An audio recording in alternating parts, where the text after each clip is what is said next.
It's back to the AL Central for the Tribe and a chance to make a statement in the division. The Royals come into Progressive Field hot. They won 11 of 15 in June, but it was in Kansas City where the Indians may have turned their season around in late April. Go on, let the dogs out. It's Puppy Palooza and Tribe Baseball next on Sports Time Ohio.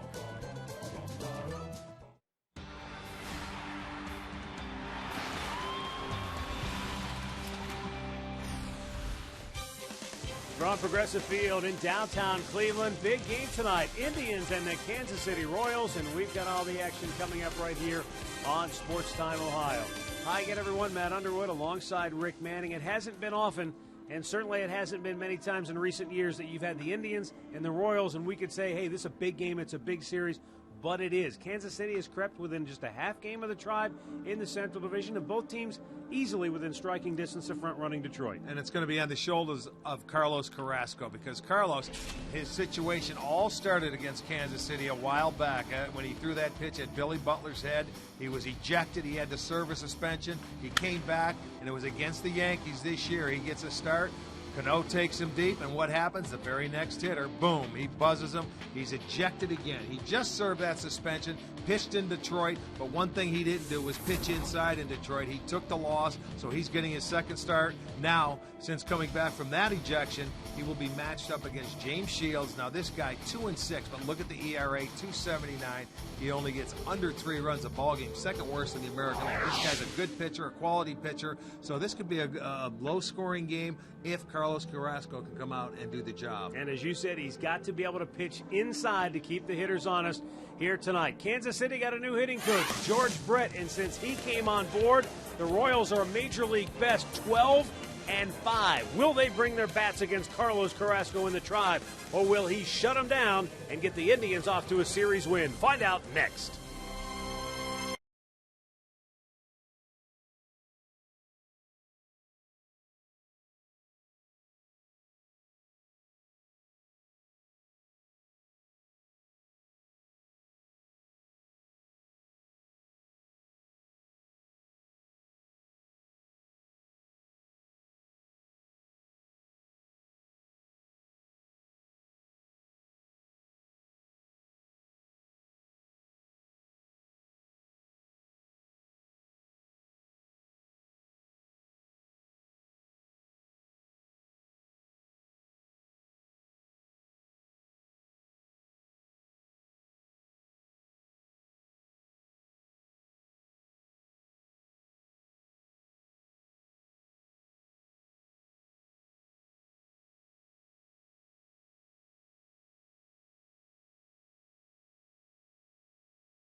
And we welcome you into Progressive Field in downtown Cleveland on a gorgeous night for baseball as the Indians welcome the Kansas City Royals to town. Carlos Carrasco warming up, and we'll take a look at Ned Yost starting 9 for the Royals.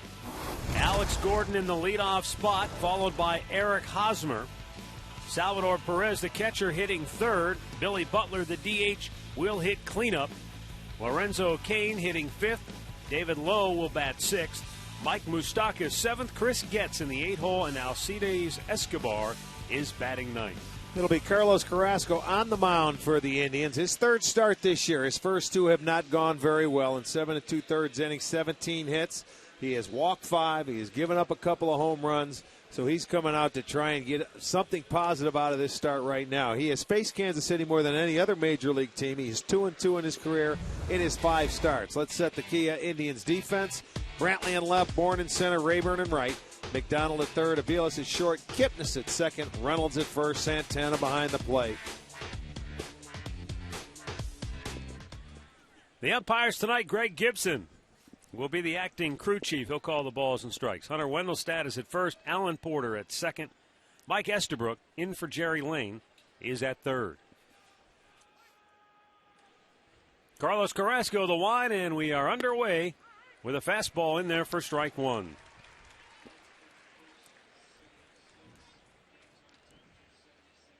"77 degrees, our game time temperature.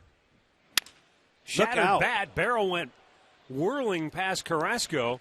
Kipnis makes the play, 1 down. Yeah, that thing exploded. He had the little handle he threw away, but I'll tell you, the barrel of the bat goes right over the head of Carrasco. He sees it, and he gets down and out of the way, but it is an easy ground ball for Kipnis.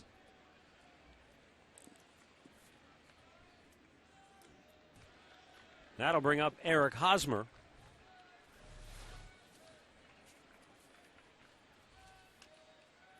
Hosmer, a slow start to the series, but he has really swung the bat well of late.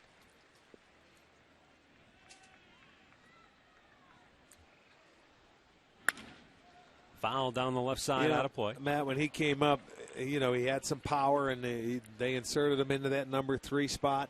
He might be in a spot that he likes right now. He uses the whole field. He likes to extend the arms. He likes the ball up. Upstairs, 1 ball, 2 strikes. Well, we talked about the fact that the Royals play in a ballpark that it's a good hitter's park, not necessarily a good power park. Homer Park. And for Hosmer, look at his numbers. His slugging percentage on the road is .397 compared to just .305 at home. Well, Kansas City, last in the league in home runs. They've hit 37 as a team. By Carrasco on the broken bat bouncer. Kipnis off balance throw, and it's just in time for out number 2. Nice play by Jason Kipnis, who had to charge in on a very slow chopper. 2 batters, 2 shattered bats already. Watch Kipnis. He doesn't rush. He knows he's got enough time, and he will get him just by a half a step, just to make sure he makes a good throw. Well done. Just out of reach of Carrasco, and he does get him by a half a step. Jason Kipnis, along with Corey Kluber, named Co-American League Players of the Week, as Perez sends one to right field, and Ryan Rayburn makes the catch. And on 8 pitches, Carlos Carrasco retires the Royals 1-2-3.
It's coming to bat here in the bottom of the first inning, and the Tribe starting lineup for Terry Francona is brought to you by Progressive, making it easy to bundle your home and car insurance.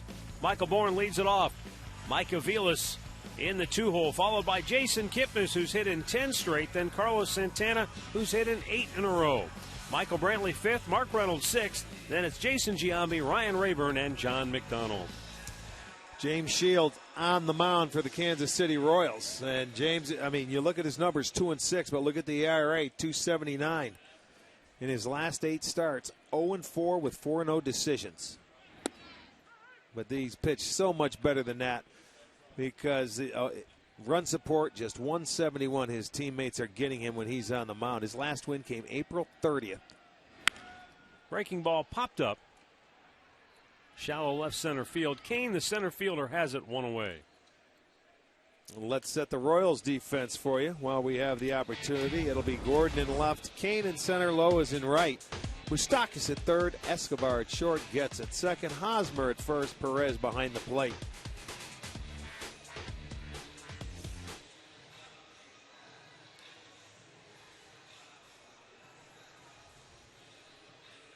Mike Aviles comes to bat here with 1 out in the bottom of the first.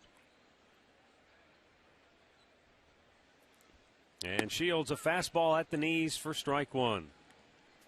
Aviles had a great game against the Royals back in April. A career-high 5 runs batted in the nightcap of that doubleheader that really turned the series around for the Tribe and enabled them to come back and earn a split in that 4-gamer.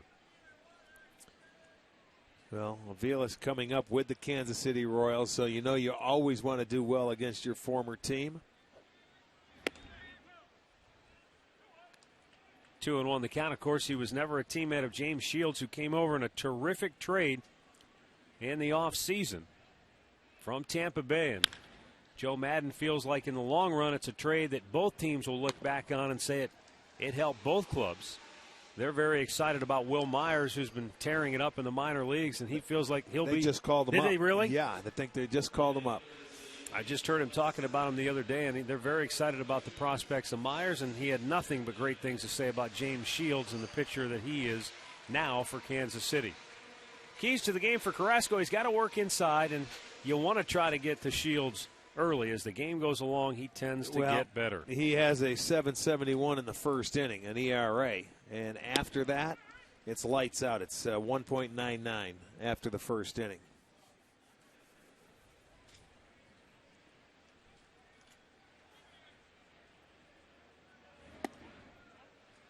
That's the pitch you will see a lot tonight, I'm sure, against left-handers, that changeup, and he has a great one. Fastball, changeup, and a little breaking ball. Jason Kipnis has hit in 10 games in a row, but even more than that, you go back last 29 games, he's batted .327. He's just especially locked in right now. He went 5 for 9 in the just completed series against Washington. And during his 10-game hitting streak, hitting .432. He, along with Corey Kluber, the co-American League Players of the Week. And what an honor that is to have two guys from the same team split the honors. Indians go 1-2-3. We are scoreless after 1.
McDonald's now introducing 3 exciting new Quarter Pounders. And by Kia.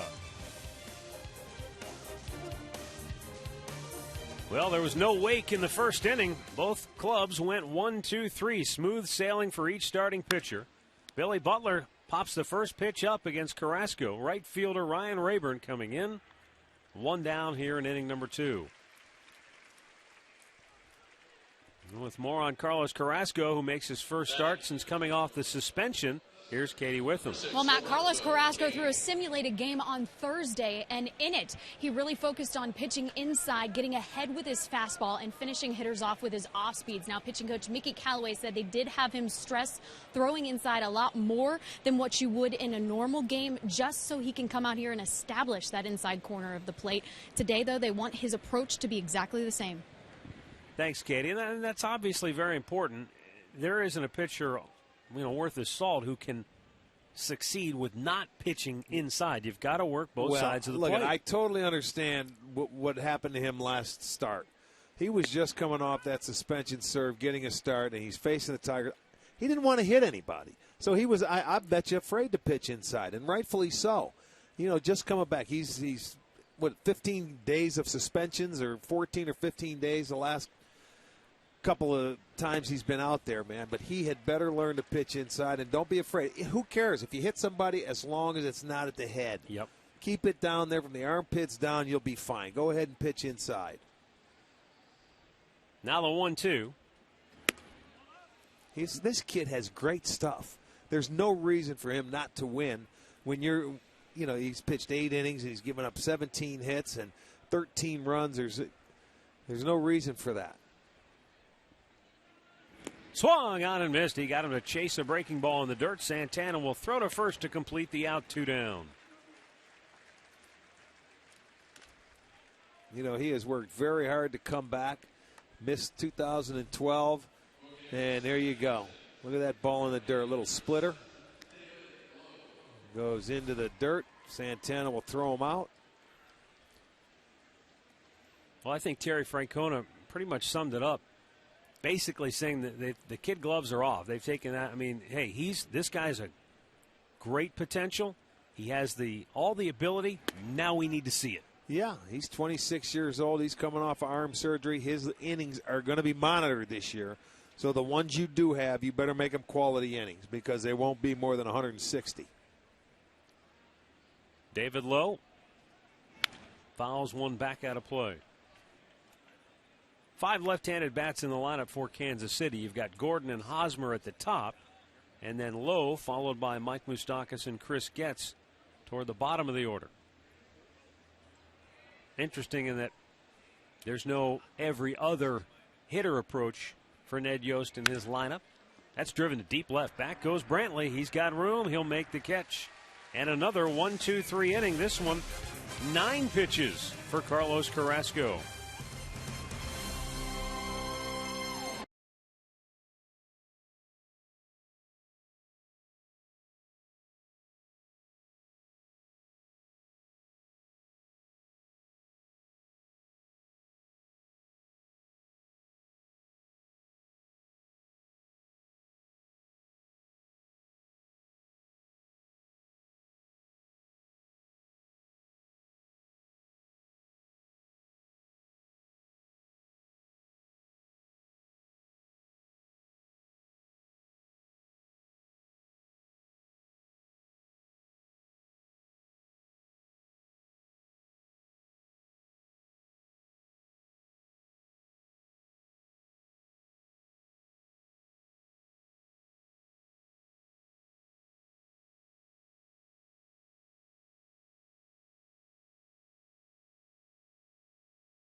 Here at Progressive Field, around 500 fans brought their dogs to the ballpark.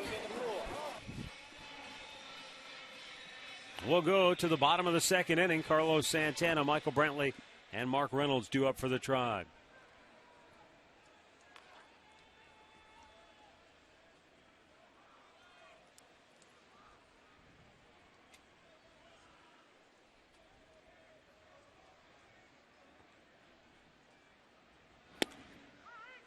Santana taking a strike. He's hit an 8 straight, 9 for his last 28.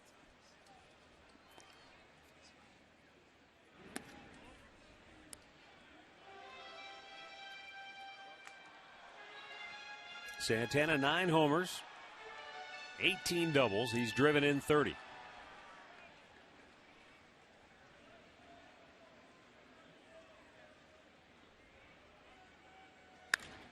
Big chopper to first. Hosmer has it. He'll go himself. 1 away.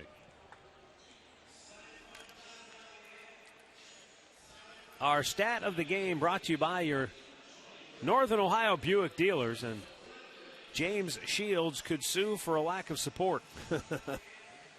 Well, look at when they traded for him, he is second in the league behind Chris Sale. How do you think Chris Sale feels? They were looking for a number one starter, and in more ways than one, he has been that for Kansas City. They lead the league in ERA as a team, and he goes out there. He has over 100 innings pitched. You know, he does everything you have to do. They just have to score for him, and he'll see the wins. But what he wants the team to win when he toes the rubber, and that's, I think, like any starting pitcher does.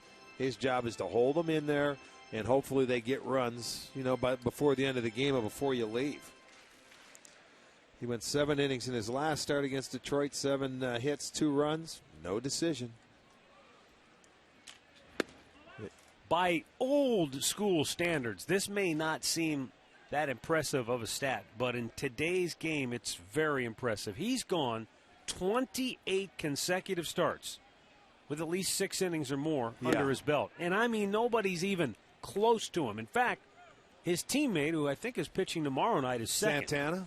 Santana's second with 13. Right. Okay. He's at 28. Well, you remember that's the stat that Verlander owned and dominated up until he was knocked out, I think, late last year. But, yeah, you go out there, you give him 6 innings, and you get a called third, and Brantley goes down. So Michael out looking for out number 2. Well, swing for the fences with the new Home Run Derby mobile game from MLB.com. It's available on iPhone and iPad. Download free today.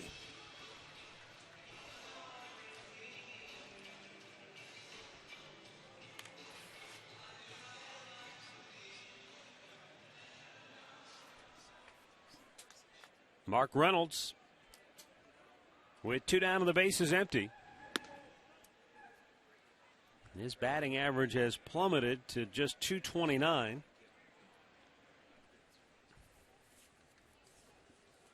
Reynolds got off to such a fantastic start for the Indians.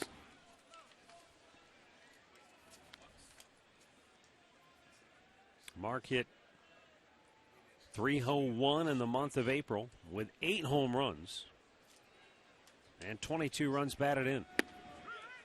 He sits here today at 14 dingers, 43 RBIs.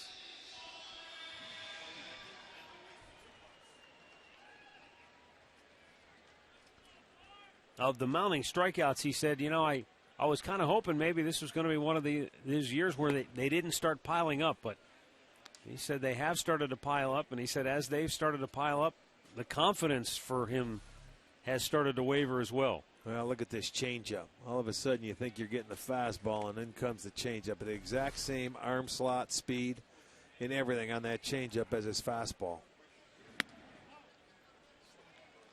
He's worked the count full, 3-2. Well, Mark Reynolds has always been that way. He's a streaky hitter. He'll always be a streaky hitter. And you live through the good times, that's all. And you hope he can shorten it up with 2 strikes and guys on base. Strikes out, and the Indians go in order again. Through 2, no score in Cleveland.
Bottom third of the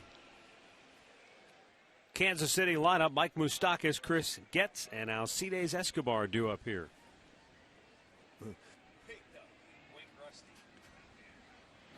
Pitch outside. Moustakas really struggling. He's hitting just 186, and that's a surprise to both you and I, because when we saw him a year ago, he was a guy who you liked the way his approach was, stayed inside the ball, and here's a guy who's maybe slump-proof to a certain degree. Well, maybe not. Well, I'll tell you what, it's the second year, and the league makes adjustments on you as hitter. But he's got the right approach, and you work your way through it.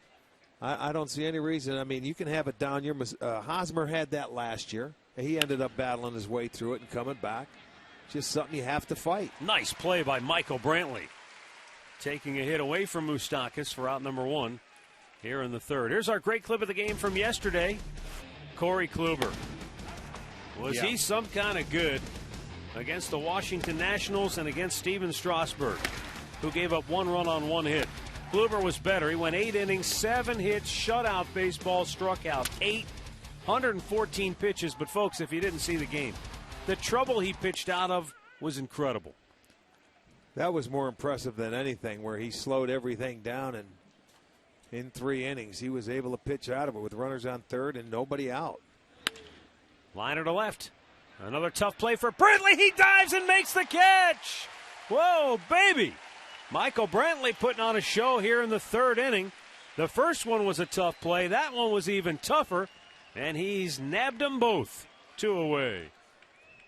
This is going to be our McDonald's. I'm loving a little sinking line drive off the bat of Chris Getz. He comes in, the left-hander gets it, and he picks it right before it gets onto the grass. With the slide coming in, nice play. Carrasco loves it, and there are 2 down now for Alcides Escobar.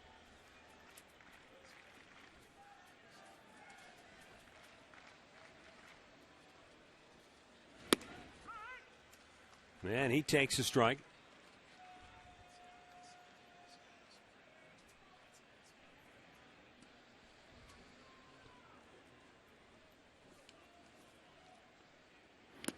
Down in the dirt.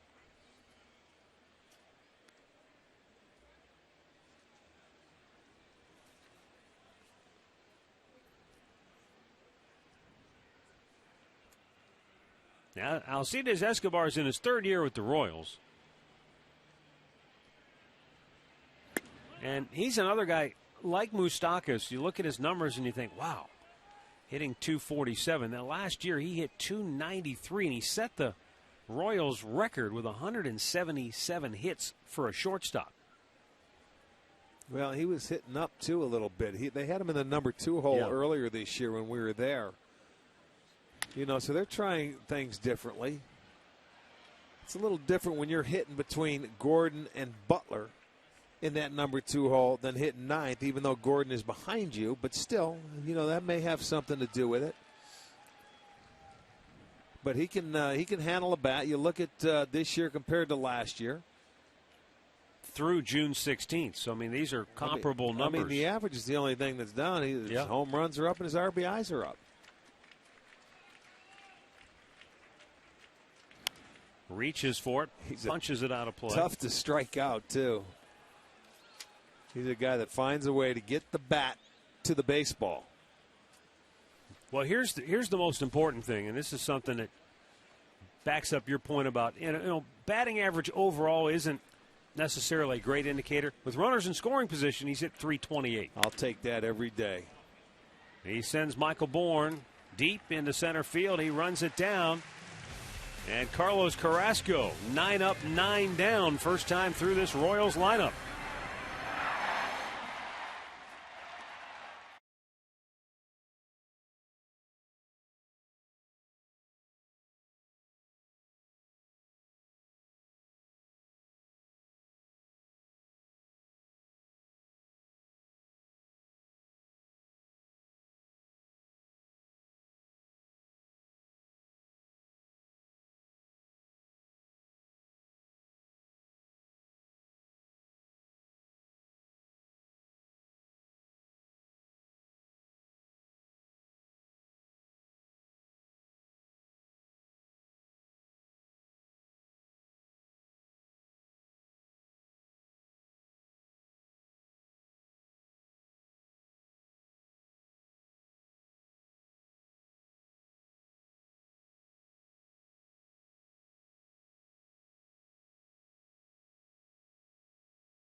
Later in the game for Miller Time, brought to you by Miller Lite. No score, bottom of the third, bottom third of the Indians order coming up here. Jason Giambi, Ryan Rayburn, and John McDonald.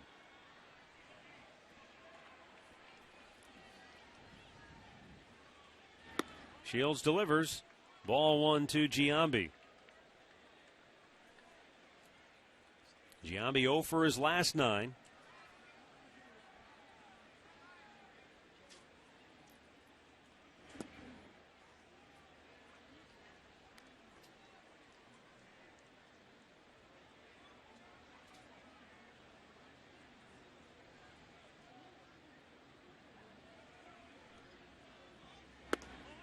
This is where it becomes a guessing game with Shields. A lot of times when he falls behind 2-0, you really don't know what he's going to throw because he can throw anything at any time and consistently.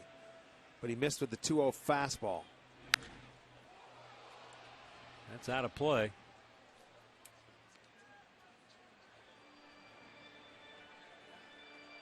Three balls and a strike. When Giambi hits them, they usually are well struck. There's a liner, and it's off the glove of Hosmer.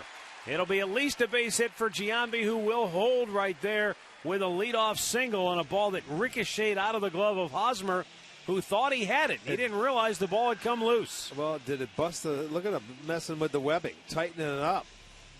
I mean, Giambi got a 3-1 changeup and smokes it. And Hosmer jumps, and he's excellent at first. Let's watch.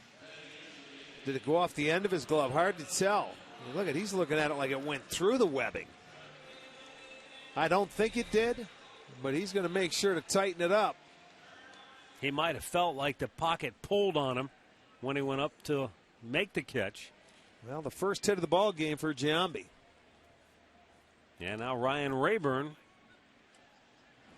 who looks at a ball outside. Rayburn hitting .282, 8 home runs, 21 runs batted in. He has also doubled 9 times. And he's driven in at least 1 run in 5 of his last 9 games. So he has been a productive hitter when he's had his number called. Outside, 2-0. Yeah, he certainly has not done anything to hurt himself. He's been really solid all year long, no matter where he's played. And anytime you get a chance to put him in there. Runners on, runners in scoring position, 2 outs, runners in scoring position. He has held his own. He gets better the more clutch the situation. Fouled back, 2-1. Remember the doubleheader we talked about that the Indians played in Kansas City? Mike Aviles had 5 RBIs, and Ryan Rayburn had a field day as well. Yeah, that's when he had his streak where he ended up winning Player of the Week honors. That started right there in Kansas City, and he came home and continued. 6 for 13 already this year against KC. Back out of play.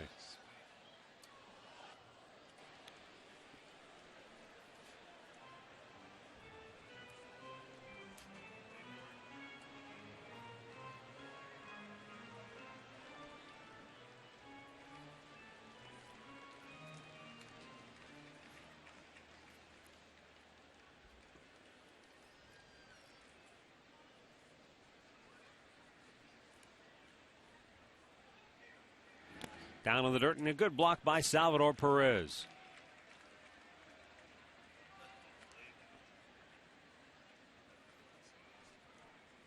James Shields pitched in a lot of big games for Tampa Bay.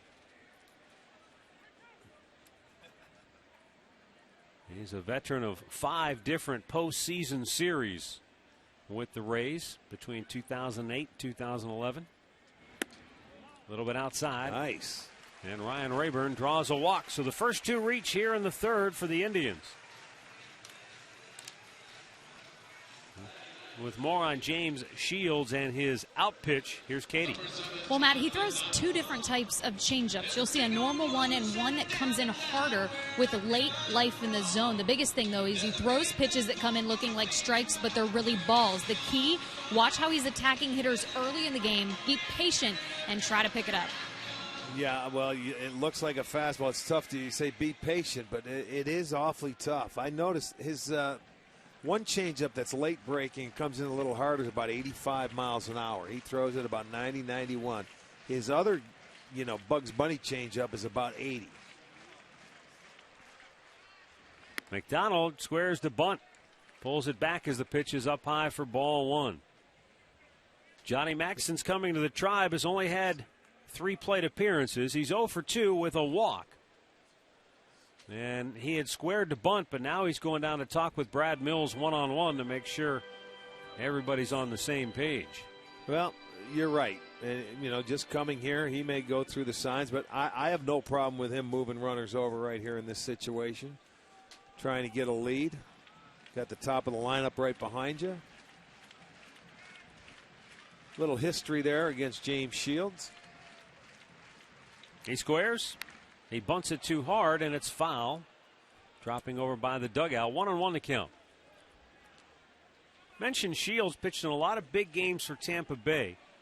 And you may recall the story when he was ultimately changing teams, coming to Kansas City. There were some comments that were either poorly constructed or just misinterpreted by his former teammate Evan Longoria that said maybe they were better off because of Shields and the fact that he had been there in Tampa. Runners go, bunt third base side.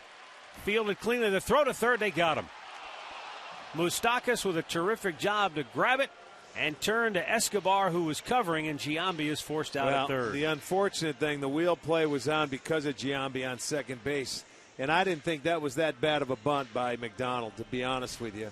And you see, they're charging. Escobar is coming over. The wheel play, they know because Giambi's on second. They do just get him. Well, and that's the reason you put it on. You put it on because of the speed that was on second base. So they're going to remain at first and second, but there is one out. Well executed by Kansas City.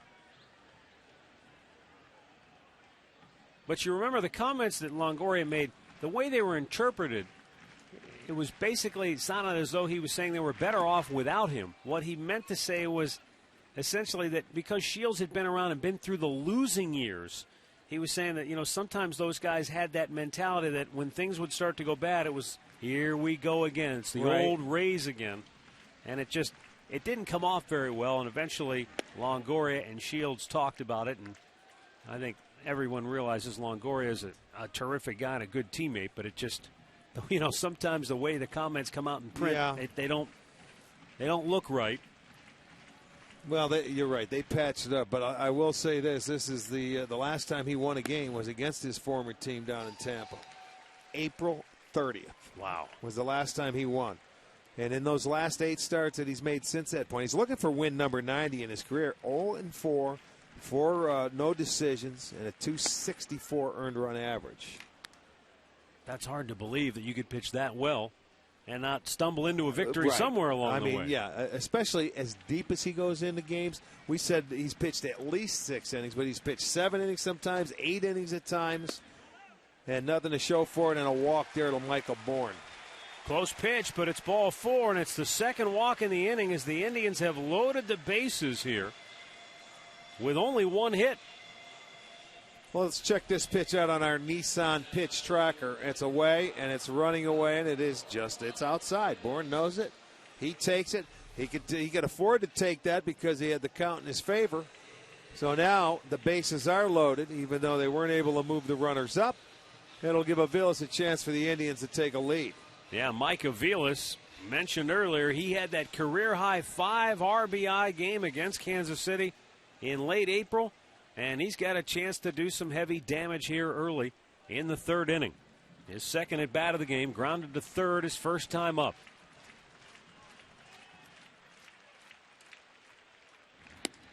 And catches the outside corner for a strike.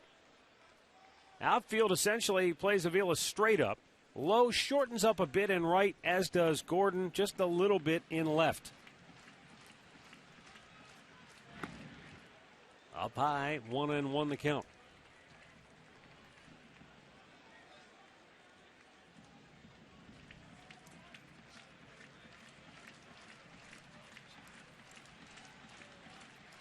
The 1-1.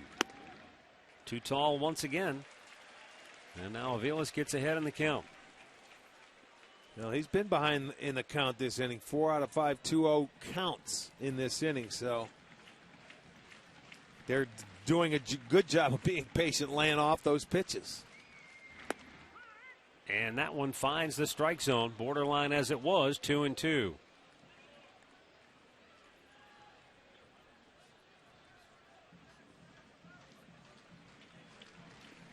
Ryan Rayburn is at third, John McDonald at second, Michael Bourne at first. Good wheels on the bags. Popped him up behind the plate. Perez should have it and does. 2 away.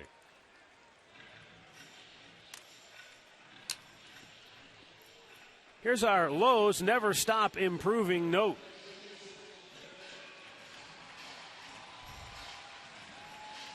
Kansas City struggled out of the gate in May, just 8-20, but they have turned things around, and a lot of this has coincided with the hiring of George Brett as the hitting coach. Since George Brett came on board, Kansas City has gone 12-5. That's the best record in baseball over that time, even though their team batting average has gone down 9 points. I was just going to say, even the George coming on coincided with that pitching staff getting hot, too. The starters of the bullpen's been lights out, and that certainly helps. But they have done a much better job hitting with runners in scoring position, and that's one of the best hitters ever right there. So he is the Royals' interim hitting coach right now. It's curious to see how long he will stay there in that position, if he'll remain for the rest of the year. And that was his idea, the interim tag, because he said, I'm not sure if I want to do this all year long. Right. He's been around, but, you know, his oldest kids now are getting out of high school, so he may want to get out and get back to it. He's watching one of the Indians' best hitters right now. Bases loaded and 2 down, and Jason Kipnis, who's hit in 10 straight games, trying to give the Indians the early lead. The 2-1 pitch swung on and missed. There was that changeup. That's the harder changeup. Maybe has a little more movement. Yeah, late movement, as they say. Watch, and it just, boy, oh boy, it goes away. And you know what? That might have been a ball, but that's the late movement that they're talking about. It looks like a strike, and the next thing you know, it disappears out of the zone. Got him looking, and the inning is over. So the Indians load them up with 1 out, but they do not take advantage, and we are still scoreless through 3.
No score as we go to the fourth inning. Tribe had a great chance to get the early lead, but could not put a ball in play. Avila's fouled out right at home plate, and Kipnis took what was called a third strike, though it certainly did not look like a strike. Carlos Carrasco, meanwhile, breezing through the Royals lineup, first time through on just 29 pitches. 20 of those were for strikes. Alex Gordon grounded to second his first time up, and in the process, destroyed his bat.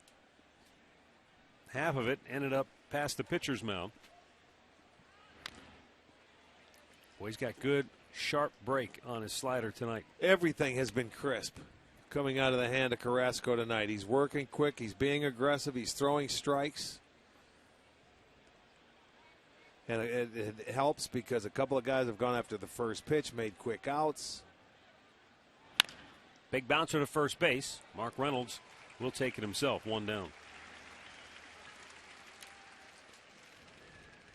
Here's the complete Firestone Auto Care Extra Mile Index. Indians have 9 shutouts on the year. They already have 3 1-0 shutouts. 2 of them authored by Justin Masterson. The other one involves Zach McAllister. Yeah, that's incredible. 9 shutouts.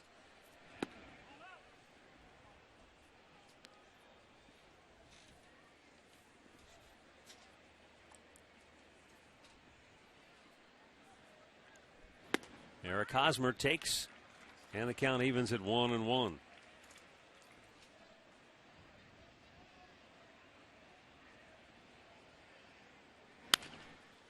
Bounced right at the second baseman, Jason Kipnis. And we've got 2 down in the fourth. Let's get a look at our trivia question tonight, brought to you by AT&T.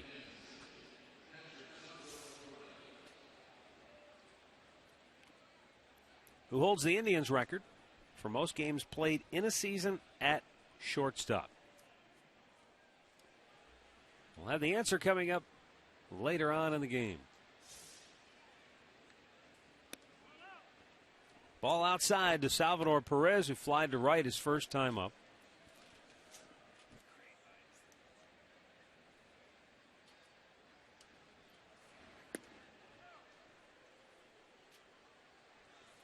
Perez having a terrific year, hitting over 300, and when you consider that he's probably not going to get any infield hits. It's not that he runs poorly, but he is a big guy and doesn't exactly set any land speed records when he puts that big frame in motion. 1-2-3 go the Royals. Scoreless, middle of the fourth.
Ohio.com. Sam Amico on the Cavs' upcoming big decision. Who should replace Bon Jovi now that they've canceled their stadium concert? Fast stats, social media. Check out Game Connect. Get complete coverage of all today's action involving Ohio sports on foxsportsohio.com.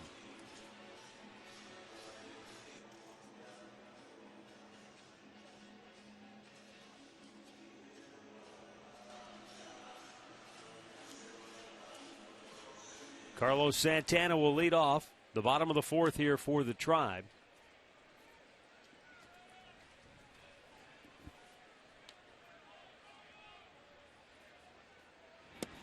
Not only is tonight a big game for both the Indians and the Royals, when you look at the fact that the Tribe is 34-34, Kansas City 33-34, just a half game behind them.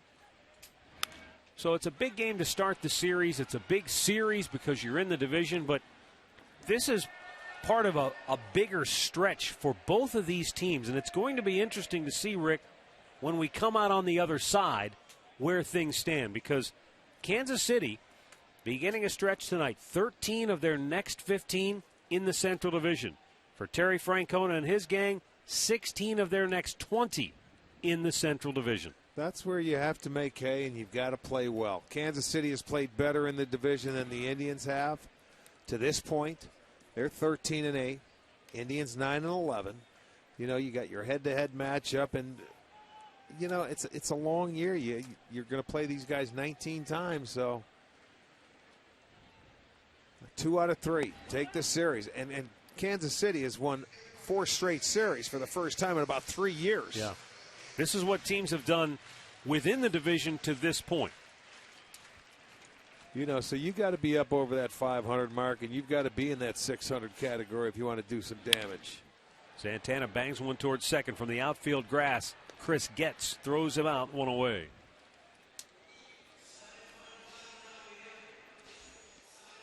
Well, come on down to the ballpark for Dollar Dogs and a post-game fireworks show Friday when the Minnesota Twins will be in town. It'll be hot dogs for $1 all night long, and fireworks will be set to the Disney movie theme. So that'll be Friday night. Twins in town. Now here's Michael Brantley, called out on strikes his first time up.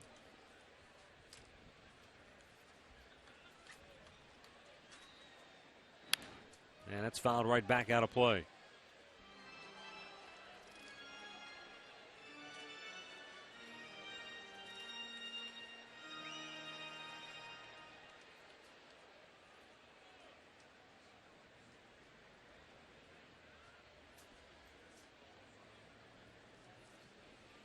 The 0-1.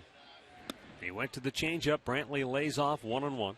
The only 4 games the Indians have in those next 20 that are not in the Central are the 4 games at Baltimore next Monday through Thursday. Everything else Central Division related. Brantley in the air, center field. Kane on the move, runs it down. Doesn't it seem like we're in Baltimore every year for 4 days? Yeah, it does. Get a lot of Inner Harbor time. Hey, Nick Swisher, still sidelined, ailing shoulder. Here's the latest from Katie. Well, Matt, his MRI came back clean on his shoulder yesterday. He was given a cortisone shot, so that will have him out for 2 to 3 days. The hope is to have him back in the lineup on Friday, but they still have not ruled out a DL situation, Matt. Well, clean is good. That means there's no structural damage that would require, a serious shutdown or potential surgery. But obviously, it's still hurting him because, you have seen it at times visibly where he's, trying to get that shoulder loose. And just look at the numbers. He's 6 for 55. That's not a typical Nick Swisher kind of a run. What's surprised me, though, with him is that his swing has gotten bigger with the sore shoulder instead of, maybe, shorter. I mean, Saturday he took a big swing, and watch, this is where it hurt. See him flinch it? And the very next pitch, he took a nice swing and got a base hit. So the longer that swing gets, I'm sure either that or when you swing and miss, it certainly hurts more. See that a lot of times with guys who have wrist problems or hand issues, elbow. Yeah. As long as you make contact, feels fine. Uh-huh. You swing and miss, and All of a sudden, Well, those joints don't like it. It's been bothering him since spring training, and hopefully he doesn't need any surgery. And I hopefully he will not need it. He'll be able to come back. I think Terry Francona said it's something that we're just going to have to try to Live work with. your way through. Yeah. Down low, good eye by Reynolds. 2-2. Mark worked to count full his first time up, but Shields still was able to pull the string on a changeup and get him out front.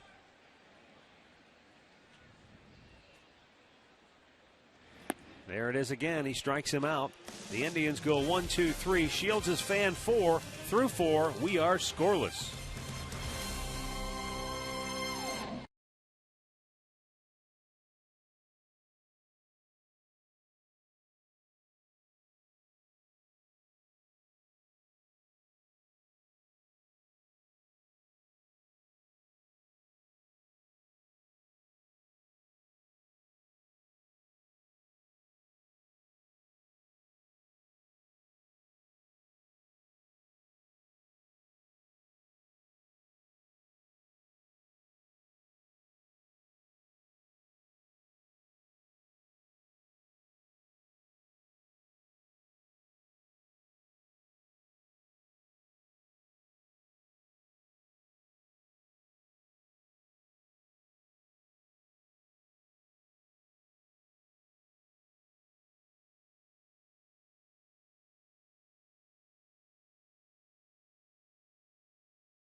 By the wireless receiver only from AT&T Uverse, rethink possible. And by your local Toyota dealers. Toyota, let's go places.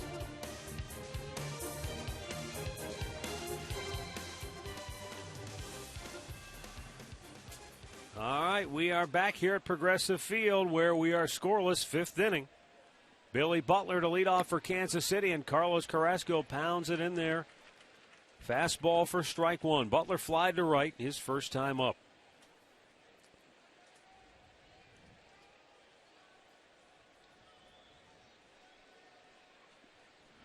Nice. Comes right back with a good slider. Boy, he is sharp. I mean, sharp with everything. The slider, the fastball, the split. 27 strikes out of 40 pitches.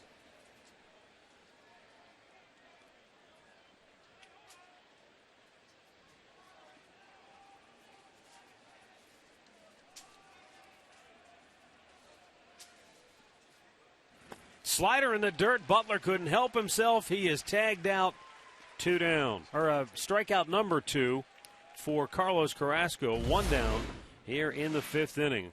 Our AT&T Uverse Rewind. Carrasco has just been razor sharp from the outset here tonight.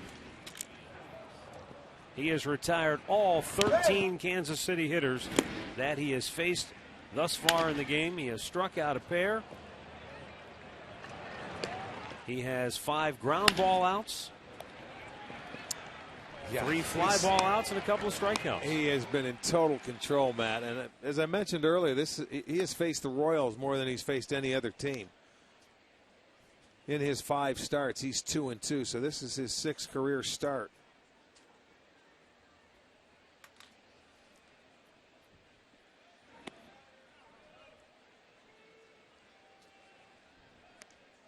Lorenzo Cain, strikeout victim his first time up.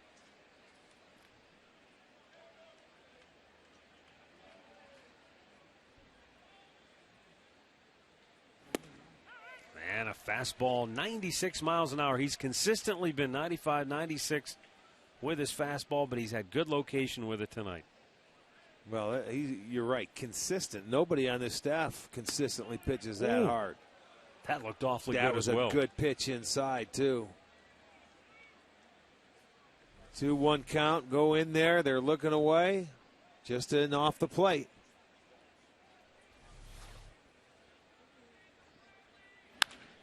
Lined into right field, a base hit. It's the first hit of the game for Kansas City. First base runner for the Royals. And it comes with one out here in the 5th inning. Well, and he got a pitch away and just went that way. It looked like Reynolds I don't know if Reynolds slipped on it or not. Not to say he could have caught it. But let's take a look at it. There's a line drive, and Reynolds goes straight down. I don't know if he slipped, lost his footing. But it's a base hit, first one tonight.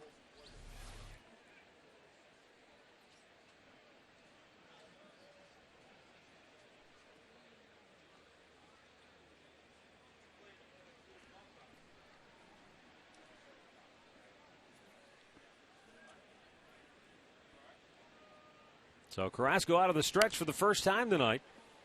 And David Lowe is going to jump right on that first offering, and he still humped that up there at 96 miles an hour. They've been aggressive going after the first pitch, and rightfully so, because Carrasco's been throwing the ball well. He's been getting ahead of the hitters, and he's throwing hard enough where you don't want this guy to get ahead of you. So he's proven he can throw strikes, so this second time through, they're going to start getting aggressive and making out. A couple of guys did it the first time around.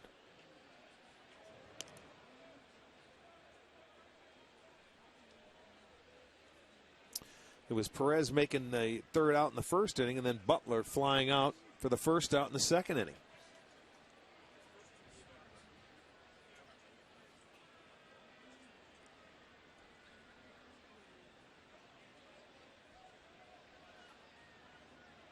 Runner goes. Throw down a second. Not in time. So Lorenzo Cain, with his 9th stolen base of the year, gets in safely. And the Royals have a runner in scoring position. Good pitch to throw on. It was a little low. Yeah, he had to come up, and he throws it to the shortstop side. It wasn't a bad throw, but now that's 4 for 30, so that's a little under 14% for Santana throwing him out. But it wasn't the easiest, and it wasn't that bad of a throw. 1-1 count now on David Lowe. Scoreless game here in the 5th. Each team has managed just one hit.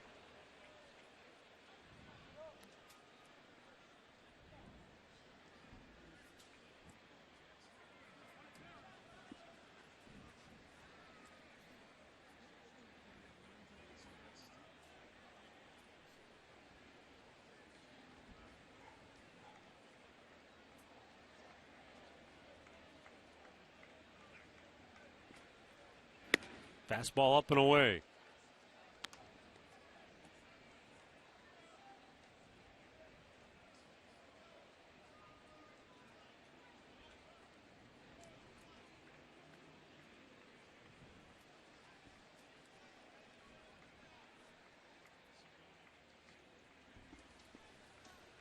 Carrasco ready. Spin move, throw to second, but Cain back with a dive. Well timed, but Cain wasn't that far off. That's one of those plays where if he kind of falls asleep and doesn't pick up that runner coming in, you can get him. Well, you just keeping him a little bit closer to second. Sometimes, you know, it's hard to get runners like that. You rarely see it. It's just keeping them that one step closer. If he throws the fastball low, should hit this ball to the left. That was an off-speed pitch, a changeup, I think.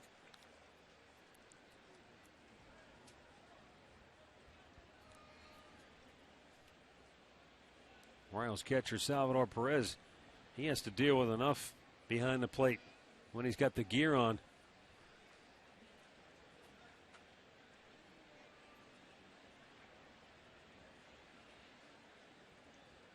The 2-2 to Lowe. Jammed him, and it's fouled right back. Well, Lowe battling him here in this at bat. One of the first times that Carrasco's had to work make hard. More than just a couple of pitches to retire a batter. Work real hard to get him.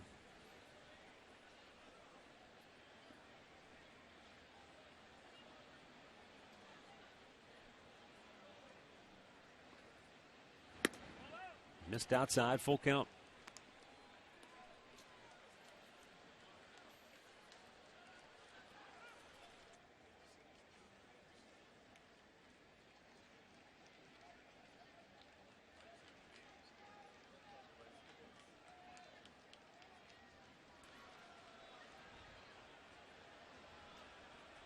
Carrasco taking a long look in.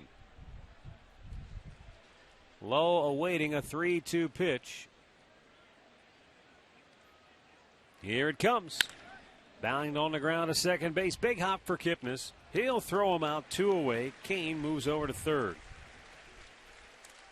Let's go back to the Hyundai Studios right now for an in-game update with Al Pawlowski. Hey, Matt. Hey, Rick. Let's go to Detroit. The Orioles take it on the Tigers. Bottom of the first, Miguel Cabrera doing what he does best, launching one here to right center. His 19th homer of the year. That made it 2-0 at the time. Chris Davis has launched his 24th for Baltimore. It's now 3-1 Detroit, 4th inning. Matt? All right, thanks, Al. Boy, I don't know what's going on here, but it seems as though the weather is changing in a hurry here at Progressive Field. It's blowing straight in now, and I mean with pretty high winds. 77 degrees at game time. It has cooled off considerably. There are dark clouds on the horizon, but yeah, Rick, that wind is blowing totally straight in, switched. and that's unusual, especially in June like this when the weather warms up. You usually get the southerly breezes going, but it's coming straight at us. Did a U-turn. The 0-1. There's a bouncer to third base. John McDonald from the cut of the grass sets, throws, got him. And Carlos Carrasco puts up another 0. 5 shutout innings for the Indians right-hander. No score. Middle of the 5th.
The dogs are in the house. Yeah, look at, they're in the laps too. They're getting afraid. Well, usually dogs can sense the bad weather before we can. 1-0 count on Jason Giambi. I don't think there's any kind of storms imminent, but it's just certainly an interesting change. Giambi way out in front. There's that changeup again from James Shields. 1-1 the count.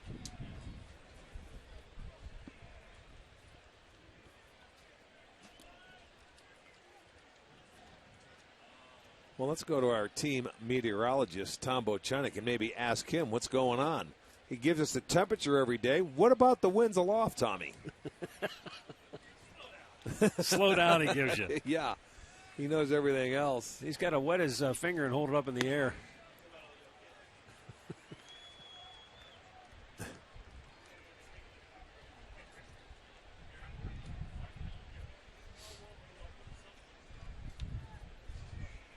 Shields delivers. And it's up high, 3 balls. You know, he has pitched behind to a lot of hitters tonight to this point, but he's still been able to get his way through it. Well, he won't give in and just chuck a fastball in there. He never gives in. That's one thing he will never do. Ball 4 to Giambi. He walks to start the 5th inning. He singled to start the 3rd. That's when the Indians loaded him up with 1 out but could not score. Our injury report brought to you by Elk & Elk Serious Lawyers. For serious injuries, call 1-800-ELK-OHIO. Chris Perez, a scoreless inning yesterday in Lake County. And he's scheduled for another rehab stint. And then hopefully he could be activated maybe by this weekend.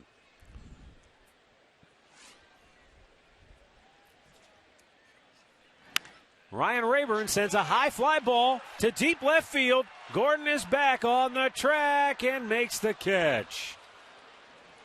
You know, I see Rayburn running down there, and I know he felt like he hit it enough to get out of here. I really wonder if that wind knocked it down because it was hit up there for a while. It was hit high. He put a great swing on that ball.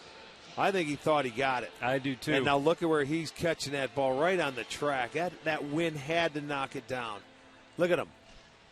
That's smiling right there, knowing that that's my best bolt and it didn't get out of here. That's frustration. He's looking up at that sky going, what just happened? That's frustration. He hit it well. It was a great swing. And he's going to go back and tell those guys, that's my best bolt. Another bowl of Wheaties this morning might have done it. John McDonald steps in now. McDonald laid down a bunt his first time up. He was attempting to sacrifice the runners to second and third, but Kansas City effectively executed the wheel play.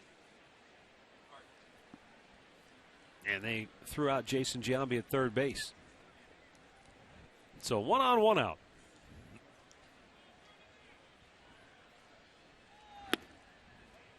Down low, 2 balls, no strikes.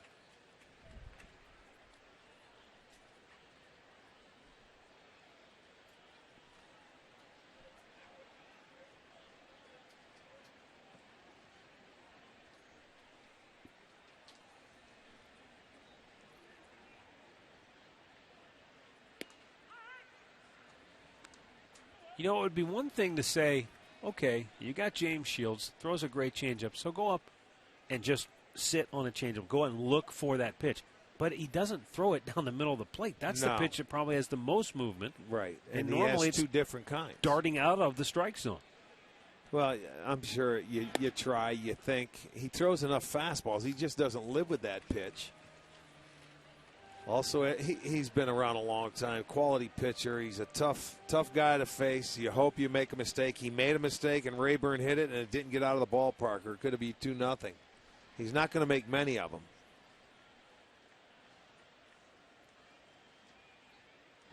He stays out of the middle of the plate. That's the key, as you're saying. The quality strikes. On the edges, you stay out of the middle.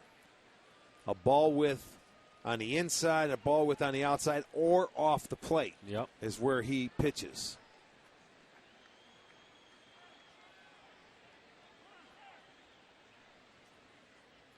And what we don't get to see at home is when you're in that little white box and you see the motion and the arm delivery and you know he's got enough to get it by you, and it never gets there. Runner goes, and McDonald punches it the other way, but it's up in the air and out of play. So Giambi was moving. Now a full count for McDonald. As the Indians try to break through here in the bottom of the 5th inning. A scoreless duel, 1 hit for each team so far here tonight. The Indians' lone hit came off the bat of Jason Giambi to lead off the home half of the 3rd. The only hit for Kansas City, a 1-out single by Lorenzo Cain in the top half of this 5th inning. 3-2, Giambi goes. Johnny Mack pops it in the air. Heading toward foul ground. And off the end of the glove of Getz, who crashed over the railing and went into the first row of the seats. It looks like he's all right. Long way to go, and that ball it looked like it was pushed away from him as he was going after it. He just throws his bat to get on it, so that ball's going to slice anyway. Then the wind pushes it, and Lowe was coming in. Getz is going over there, and there wasn't much stop time. 0 to 60 in 3 seconds, but that 60 to 0, he's got to work on that. Needs new brakes. Brake pads. Gets ready to go, no worse for the wear. Giambi was moving on the 3-2 pitch, ready to go again. He takes off. McDonald again pops it up. Look at Giambi. He's saying, spot play. Out of play. All right, I've had enough work for today. They may have to give him this pitch off. Look at, they're laughing in the dugout. It's hilarious. Jason's saying, please, you either hit it. If Max swings and misses, I'm telling you, there's no way he's ever going to get to second base. He's off. And again, it's fouled back out of play. What's that, 5?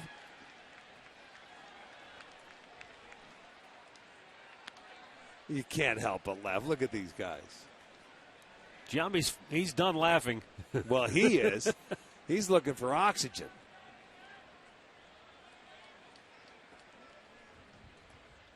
This will be the 10th pitch of the at-bat. And 3 straight foul ball pitches on the full count. Runner goes. McDonald boy. rounds it to third. They look to second. No play there, and throw out McDonald by a step at first. 2 down. Giambi makes it to second base. And so he's in scoring position now for Michael Bourn.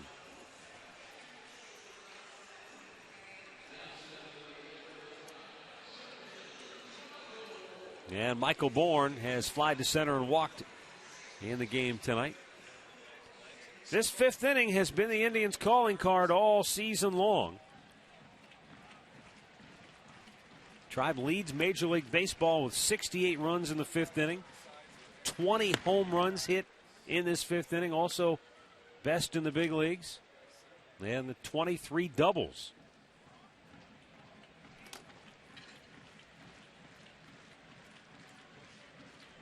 And another category in which the Tribe has done very well this year is hitting with 2 outs and runners in scoring position. Well, Bourn did a nice job in his last at-bat to draw the walk and get the bases loaded again.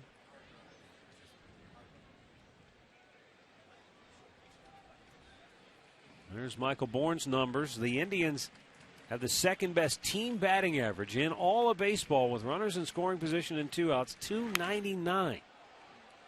It's been something special all season long.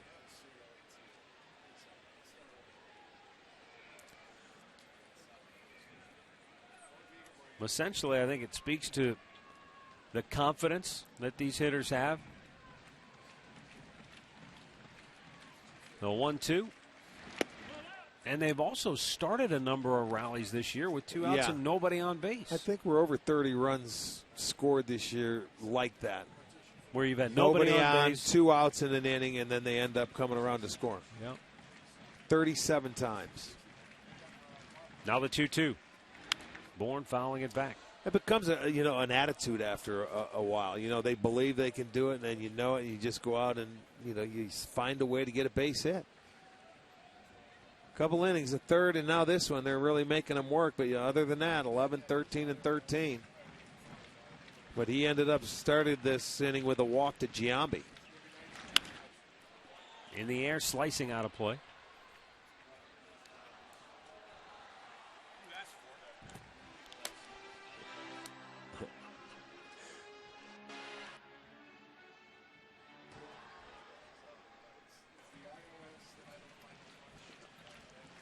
Shields checks Giambi, the 2-2 to Bourne. In tight, full count. Well, from the fastball in, off the plate, see if he goes with that changeup away. That's the pitch that keeps you honest. That keeps you from diving out and hitting the changeup. So you have to look at that part of the plate and see what he follows it up with. Like a fastball yes, away. Yes, it was another fastball.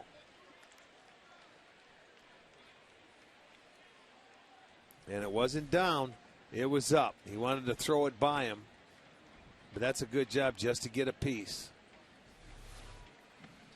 So after Johnny Mack battled him for 10 pitches, this is the 9th for Bourne. Popped up foul, and that will get out of play. Into the seats the way the wind's blowing. And the good news here is that the Indians have run his pitch count up over 90 And we're in the 5th inning. Well, between Mack and Bourne, there's 9 foul balls in the last 2 hitters.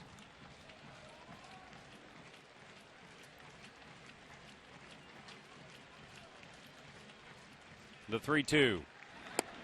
Good. Ball 4. At Another bat. walk. Second walk of the inning. 4th in the game for Shields. And the Indians have 2 on with 2 out now for Mike Aviles. Well, before Saturday night's ball game against the Twins, Carlos Baerga will be inducted into the Indians Hall of Fame. And then GM John Hart, the architect of those 90 teams, he'll enter the hall as a distinguished non-uniform personnel member. Log on to Indians.com for your tickets.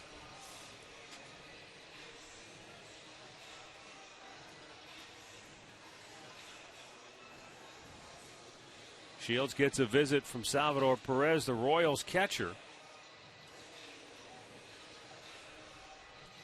Mike Aviles grounded to third his first time up. And then you remember he was up with the bases loaded and 1 out in the 3rd. And he fouled out to the catcher, hit one straight up at home plate. A chance to make amends now here in the 5th.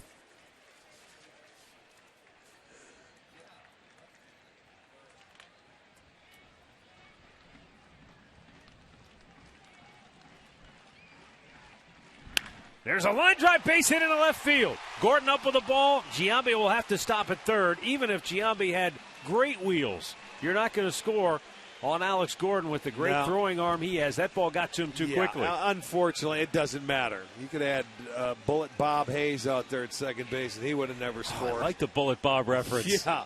I mean, a line drive seed. And Gordon is one of the best throwing left fielders in the game, and he has it before Giambi even comes around. So they're just going to move up a base. But for Mike Aviles, a really nice job of getting that fastball he liked, and he zeroed in on it and got a base hit. Only the second hit for the Indians. So now once again, they're going to have the bases loaded with 2 outs. And it's Kipnis again. Jason was called out on strikes to end the 3rd inning with the bases loaded.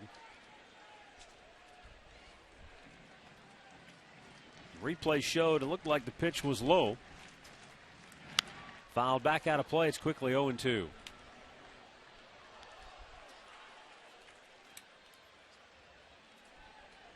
And so Shields,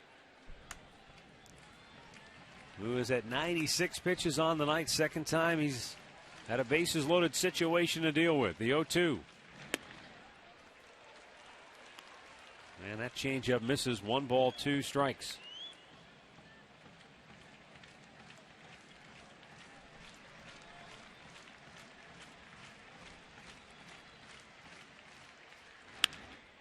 Down the line, slicing out of play.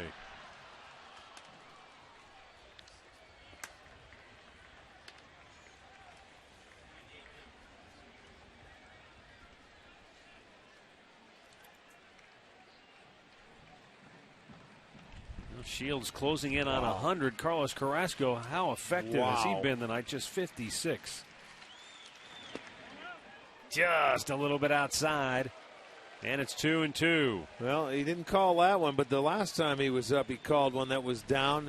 And Jason thought it was a little low. Check this one. This is a wraparound, and it is outside. The 2-2 offering. Swung on and missed. Shields gets him.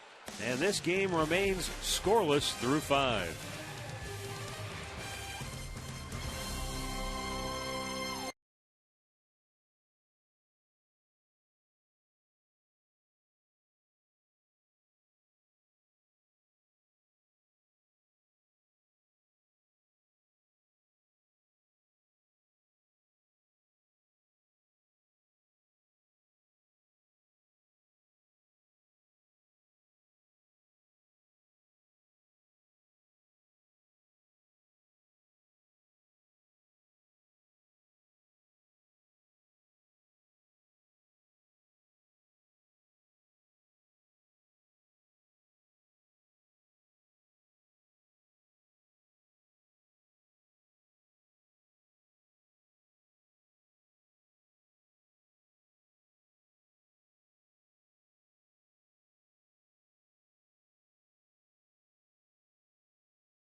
pick in the NBA draft with our NBA draft expert, Sam Amico. Stories every day and live web chats every Wednesday, only on FoxSportsOhio.com.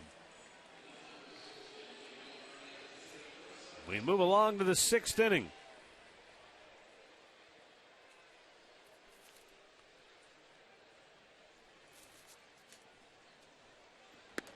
And Carlos Carrasco misses outside ball one to Chris Getz, who lined to left his first time up. And a nice play by Michael Brantley sliding in.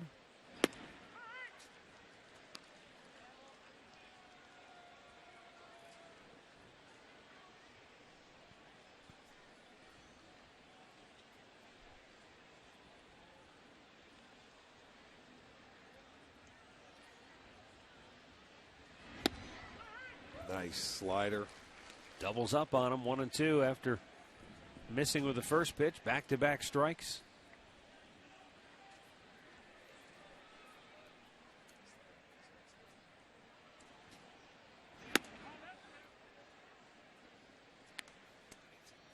You know, when a guy's pitching the way he is, he makes it look so easy. Anytime he wants to throw a slider for a strike, he just does. Well, it's amazing because we've been in a few pitching duels over the weekend. Friday, Sunday we had one, and then you've got one going tonight. It's fun to watch, and they're doing it in both different ways. They've made James Shields work hard, and he's worked his way through, and they've left 6 stranded. The bases loaded a couple times. Kansas City, they have 1 hit. But Carrasco he needed this. He really needed this, and the Indians needed it. Brantley with a great driving catch. Oh, Michael Brantley selling out, sliding on the rubberized portion of that track down the line into foul territory to make the catch. Boy, oh boy, and that was a fair ball, too. If he doesn't catch it, double at least. And he's made a couple of very nice catches out there tonight. Beautiful. A left-handed helps him now. Being left-handed, you see him get that ball on the dead run. Nice catch, Michael.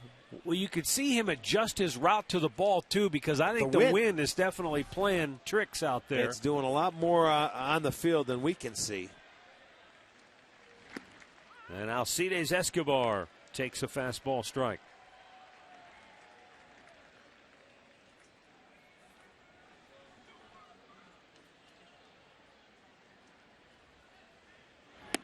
Check the swing. Did he go? He did not, says first base umpire Hunter Wendelstadt.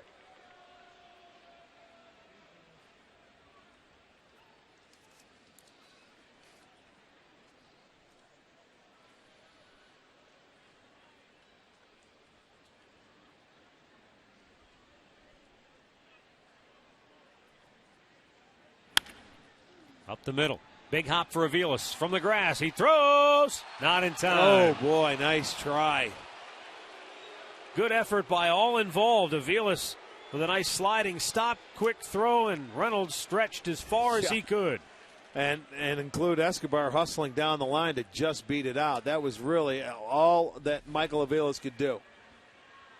Slide, get up, and throw a seat at one hops, but it gets there, and boy, how close was that. Good effort. Goes as an infield single. Second hit for the Royals. Beat it by an eyelash, if he did. Boy, that was close. Yes, it was. Alex Gordon 0 for 2 on the night. He has grounded out twice.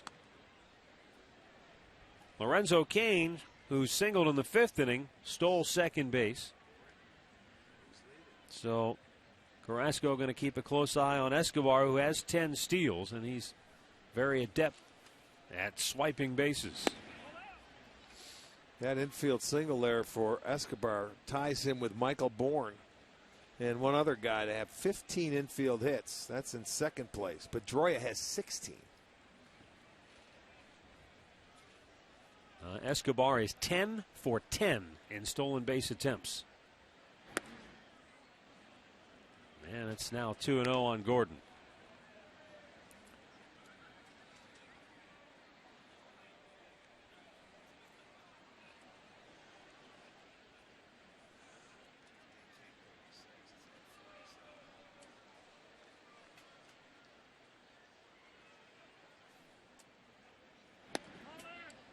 Missed inside, 3-0.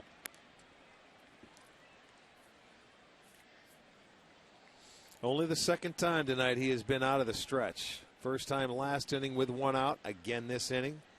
Now with one out. But he's behind in the count here to Gordon, 3-0.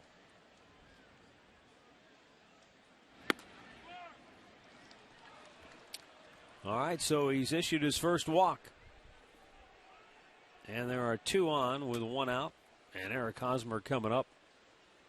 Mickey Callaway, Indians pitching coach, going to go out. Here's our in-game summary brought to you by your Northern Ohio Toyota dealers.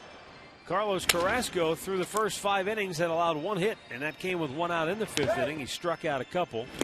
Just a dynamite performance up to this point in the game. Meanwhile, his counterpart, James Shields, had the bases loaded with 1 out in the 3rd, pitched out of that. Bases loaded with 2 outs in the 5th inning, and pitched around that. And he's only allowed 2 hits. So it has been a terrifically pitched game on both sides so far here tonight. Now Carrasco with his first bit of trouble with 2 on and 1 out in the 6th. Will face Eric Hosmer, who has grounded out twice to the second baseman, Jason Kipnis.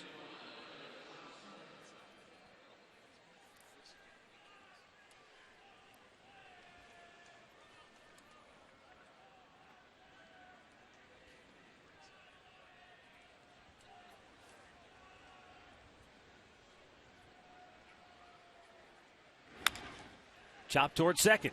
Kipnis will run him back. Gets the out at first. Oh, Reynolds dropped the ball, pulling it out of his glove. Everybody else is safe. Boy, they had him dead to rights. They would have had a double play to end the inning. But they had 2 guys dead to rights. After he went to go to second base and getting a rundown, Escobar was around third base and halfway home. That was a smart play. There's the out, and he dropped the ball in the transfer. He was faking it home, but good thing he looked at third because Escobar was well around third base. So they only get the 1. There's runners at second, third, but there are 2 outs. And Salvador Perez 0 for 2 will be the batter. He is fly to right, grounded to third. And a pitch inside for ball 1.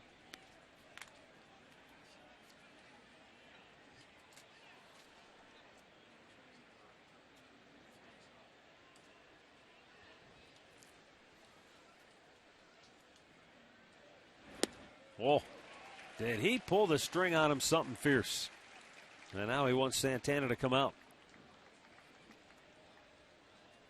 Watch this breaking ball, and Perez fooled badly. Yeah, and a dandy. Well, sometimes you have to cheat when you're looking for that 97. That almost looked like maybe it was a changeup, coming out of his hand. Maybe it was just a weird looking pitch. Maybe that's why he called Santana out. I don't know. Murph look. He can tell by the grips going into the glove. He may have gotten underneath the slider. Yeah. Or, something happened. The old backup slider? Yeah, could have been. 1-1. Got in on him, fouled it about a play. All right, so now Carrasco with runners at second and third and 2 out is 1 strike away from getting out of his first bit of trouble.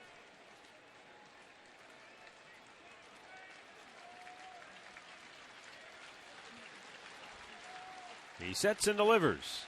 Swing and a miss. He struck him out. There's a good slider. His 3rd strikeout of the night. And the Royals strand a pair in scoring position.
Park. And another well-pitched game on both sides, similar to what we saw yesterday between Steven Strasburg of the Washington Nationals and Corey Kluber of the Indians, who was named Co-American League Player of the Week along with Jason Kipnis. Tonight, it is Carlos Carrasco throwing up 0 after 0, and matching him to this point has been James Shields of Kansas City. Carlos Santana leads off the bottom of the 6th. And there's a long fly ball deep right field, low back on the track. He's out of room. It's out of here. Carlos Santana gives the Indians a 1-0 lead with his 10th home run of the year, and he is now hit in 9 straight games. A new career-high hit streak for Santana as he puts the Indians on the board first here tonight in the 6th inning. Well, one swing, and it cut through the wind, so he got on top of a fastball here. Said, you get one a mistake, you better hit it, and he got one. A fastball, gave him a little swinging room, and you know that Carlos loves the fastball. There it was, slicing through that wind just to get into the first row and bouncing back, so the Indians will take a 1-0 lead on the 3rd hit and the 10th home run by Santana.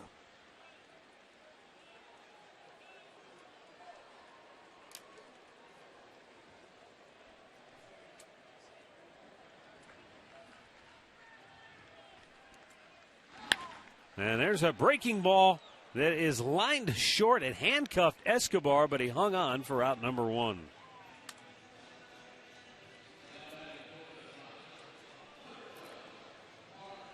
Well, Michael hit this one right on the nose. And almost handcuffed Escobar there at short, but he was able to hold on and catch it in the air. And look at him go down. Hit in front. That ball was sinking on him. It was hit so hard.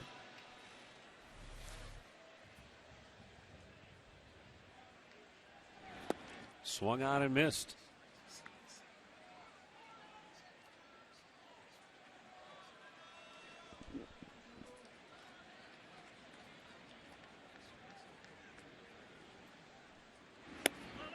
A little bit outside.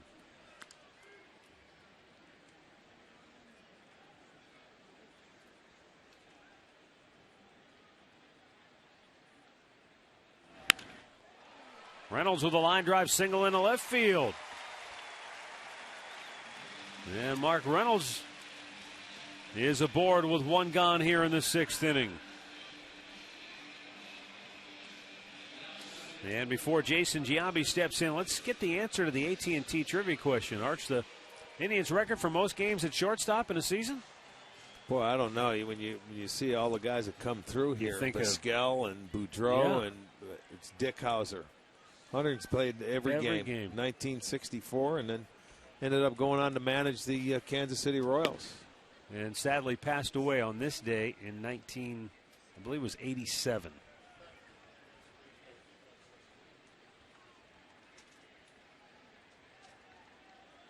Just 2 years after that great run Kansas City had with Brett Saberhagen and company. Giambi sends one high in the air to left field. Backpedaling is Gordon. To this win. And he'll make the catch. 2 down here in the 6th.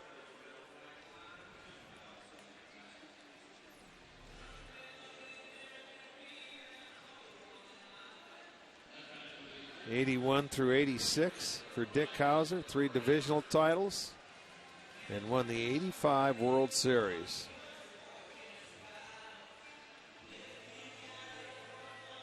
All right, well, Kansas City with James Shields over 100 pitches. He's at 108. They've got activity, double barrel action in the bullpen. Ryan Rayburn flied to deep left his last time up. How about Shields this year against the American League Central? He's pitched 4 games, not including this one. He is 0-1 with a 1.86 ERA, but the run support for him has been 1.24. So tonight he has none. Rayburn is swinging a miss. Okay, this goes back to that. You know, it's kind of like that discussion: the chicken or the egg. Is it the pitching? I mean, you can't take anything away from Carlos Carrasco the way he's throwing it tonight.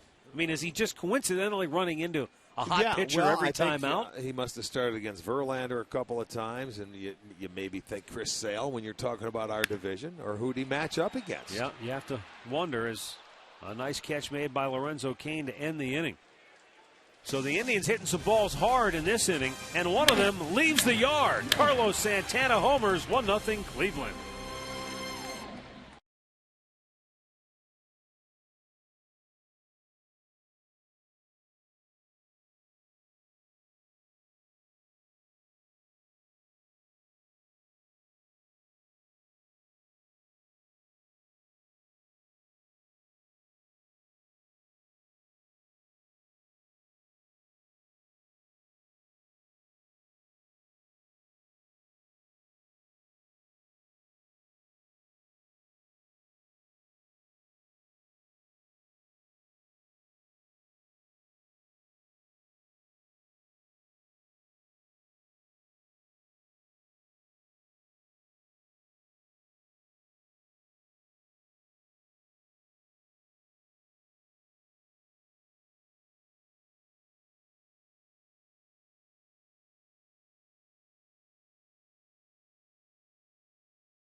Panini's with 18 locations in Northeast Ohio. And by Levin.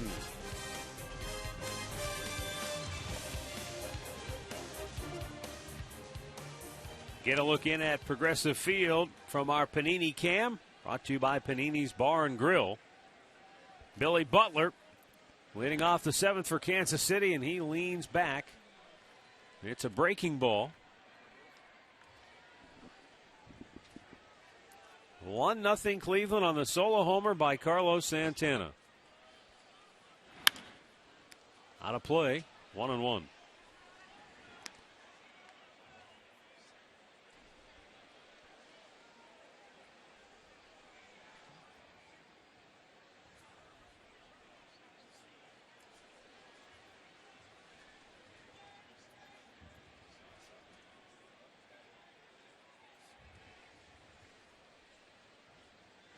Swing and a miss, 1-2 the count.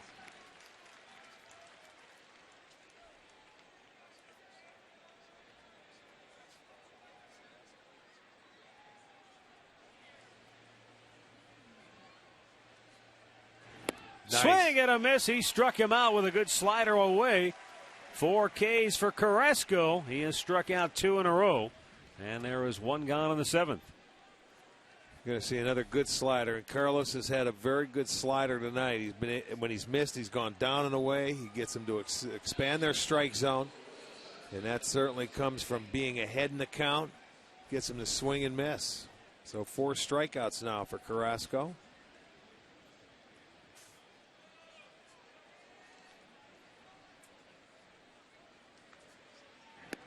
And a breaking ball for strike 1 to Lorenzo Cain, who picked up the first hit in the game for Kansas City with 1 out in the 5th inning when he singled to right field. I'll tell you another thing I like that I see from Carlos is the tempo he's working with. He's getting the ball. He's not wasting any time. He's getting a nice rhythm. He's getting his sign, and he's getting after it. Fastball in off the plate. 2-1 to count.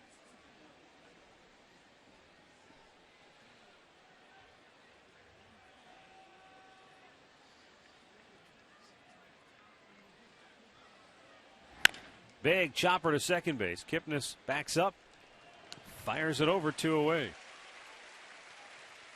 Let's head back to the Hyundai Studios for an in-game update with Al Pulaski. Matt, big battle in the West tonight in Texas. Oakland and the Rangers. The only runs courtesy of A.J. Pierzynski and his 6th home run of the season. That's a 2-run shot in the 2nd inning. That's been it so far. It's the bottom of the 3rd. 2-0 Rangers at the ballpark at Arlington. Matt? Okay, thanks, Al. Here with 2 down in the 7th, and the Indians leading at 1-0. David Lowe flies one into shallow right. Rayburn dives, can't get it. Bourne backs it up. Lowe's going for 2. The throw, not in time. And Lowe is in there safely with a hustling double. Yes, it was a hustling double. He did not give up. He broke out of the batter's box and just didn't stop. I think that was ill-advised dive by Ryan Rayburn. He wasn't going to catch the balls because the wind's knocking it down. You give the single, and you just go for it. It's a 1-run ball game. You can't let that tying run get to second base. So you give him the single, man. You got to concede right there. And the hustle by Lowe ends up making it. Look, he knows it's going to drop, so he just continues, puts his head down, and he gets himself into scoring position. I don't think Ryan should have dove for that ball. Mike Moustakas 0 for 2 steps in. Bounced to the first. Reynolds with a nice play. He'll take it himself. And the side is retired. 7 shutout innings for Carlos Carrasco. And the Indians lead it 1-0. Time now for the 7th inning stretch. Brought to you by Spitzer Auto World. Life is hard. Buying a car shouldn't be.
We go to the bottom of the 7th inning, and today's Cleveland Clinic call to the bullpen is left-hander Bruce Chen for Kansas City. His 14th appearance of the year, 3-0, 1.23 ERA. This guy's pretty awesome when you consider he can start, he can relieve, he's been able to bounce back and forth. And, well, he knows how to pitch. When they went out there, and he was really one of their most reliable starters in the last couple of years, but they felt, look, we have to go to that next level. They made the trade. They get Shields. They get Santana, and they get a few other guys. And, you know, he was a guy left out, and he goes to the bullpen. But you're right. He knows how to pitch. James Shields went 6 innings, gave up 1 run on 4 hits, walked 4, struck out 5, gave up the 1 home run for the only run of the game. John McDonald pops it up sky high. Perez, the catcher, gives way to the third baseman, and it's Moustakas who grabs it. 1 away. Well, another 2 nights of fireworks will be on tap Friday and Saturday. Minnesota Twins in town. Friday's show is set to your favorite Disney movie. And Saturday night, set to Bon Jovi. Believe it or not, tickets available at Indians.com.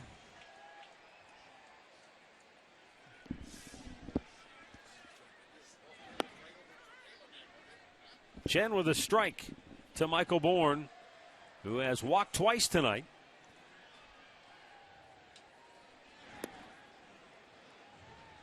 Pulled the string on him. 0-2.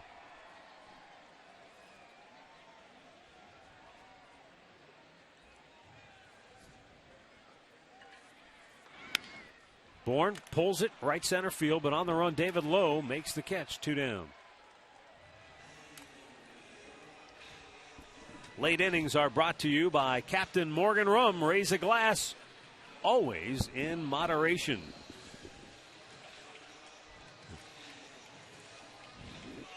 Try with a 1-0 lead. 2 down here in the bottom of the 7th inning. Mike Aviles 1 for 3 on the night. Big curveball in for a strike.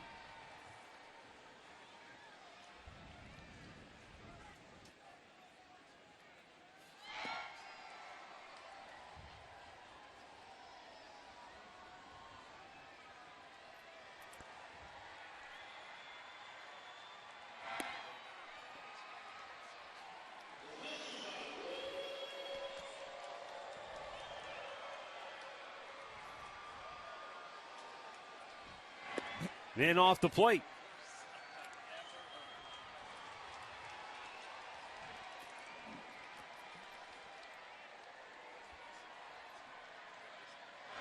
Curveball down low, and Mike Aviles patiently works a walk with 2 down here in the 7th inning. And he'll get aboard now for Jason Kipnis. And Kipnis now, for the 3rd time in this game, make it the 4th time. 4th time in this game, he bats with 2 outs. It's the 3rd straight time he's batted with 2 outs and runners on base. First 2 times, the bases were loaded. Called out on strikes to end the 3rd, struck out swinging to end the 5th.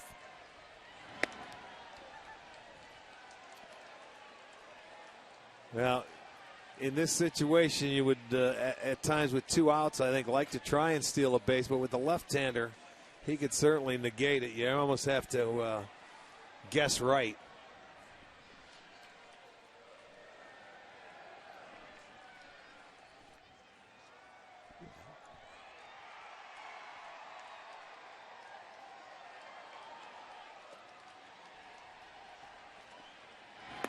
Way outside with it.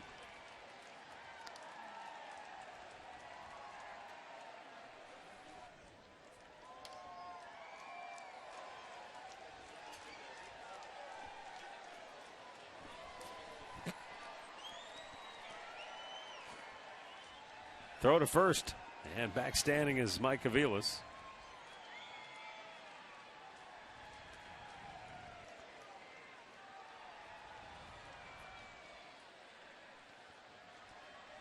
Chen delivers, and it's up and in. Yeah, now just sit there. He doesn't want to throw him a strike.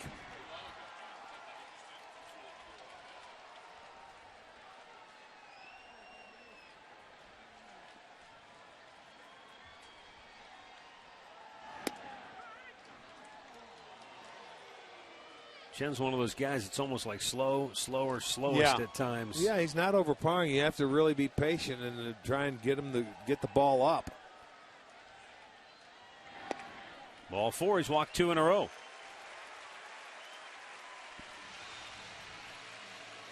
Stay tuned for Indians Live. It comes your way following the ball game. Right here on Sports Time Ohio. It's brought to you by Conrad's Tire Express and Total Car Care. We'll have all the highlights if you missed anything. We'll have some analysis, and Katie will have reaction from the clubhouse. It's all coming up after the ball game. So far, there's only been 1 run scored, but there have been some highlights. We have had some good defense and some outstanding pitching on both sides. And now, the Indians are trying to do what we talked about just a little while ago. Score with 2 outs and nobody on base. Yeah, right. We did talk about that earlier. The opportunity's there, and here's the guy that's driven in the only run of the ball game. Santana sent a low screamer just over the wall in right field in the 6th inning for the game's only run. That's the wind cheater, you call it today.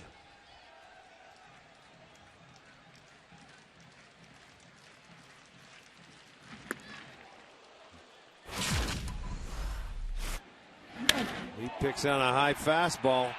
That's one of the only mistakes that Shields made today, and it went for a home run. And it could cost him a ball game.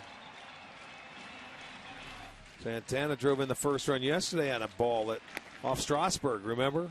Low fastball was out of the zone. He picked it up off the ground. This time he goes up top and hits it out of the ballpark.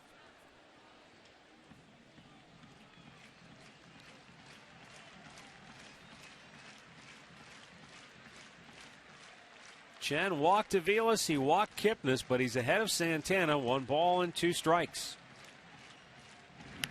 Fouled right back.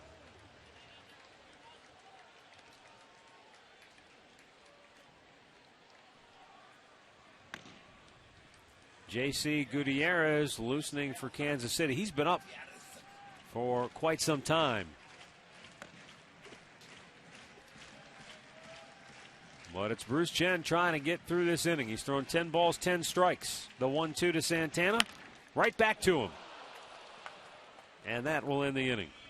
7 in the books. Cleveland 1, Kansas City 0.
Cleveland Indians and may not be reproduced or retransmitted in any form.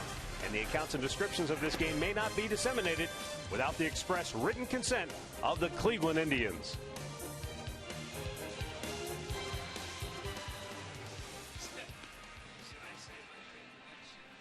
Fox Sports is proud to team with Feeding America, a nationwide network of food banks that helps feed more than 37 million people in America each year through pantries, soup kitchens, and shelters. Visit feedingamerica.org/Fox Sports to learn how you can fight hunger in your community.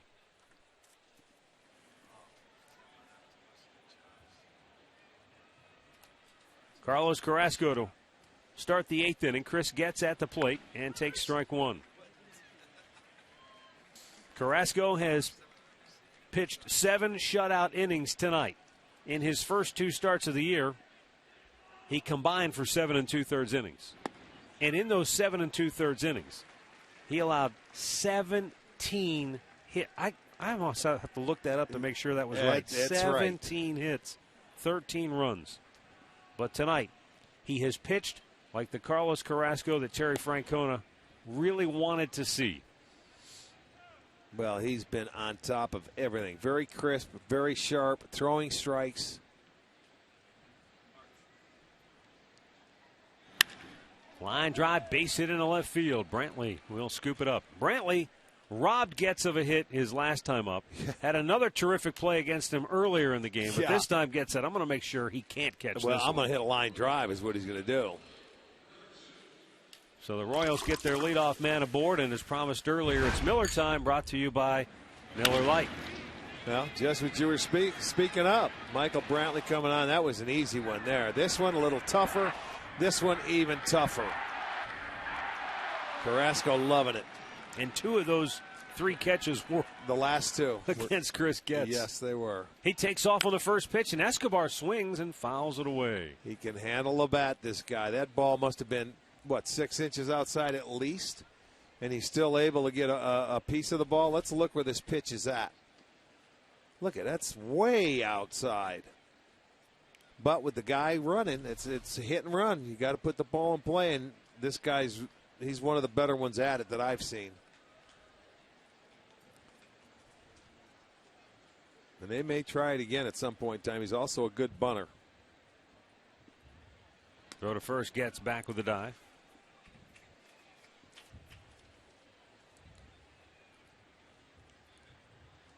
Escobar has forced sacrifices. The only person with more on the team is on first base, Chris Getz.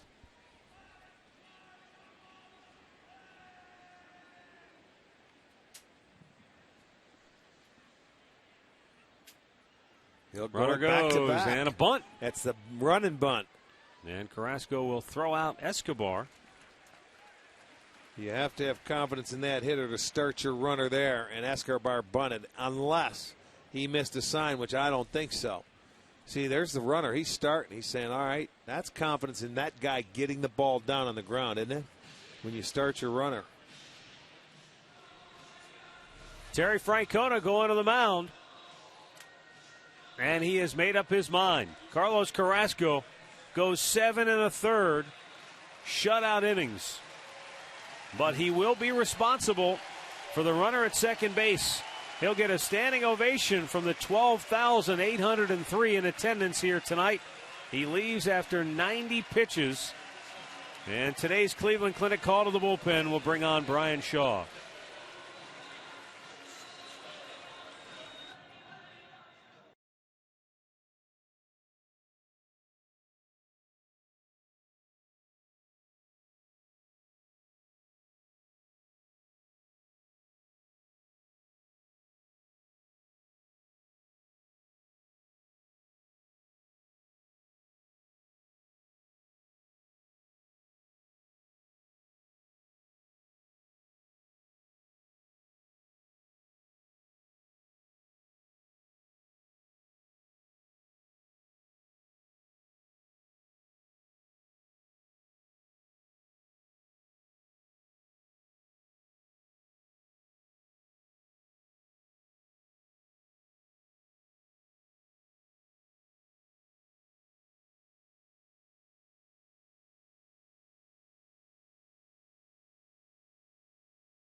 Indians on top. We're in the 8th inning. Kansas City has the tying run. It's second base with 1 out.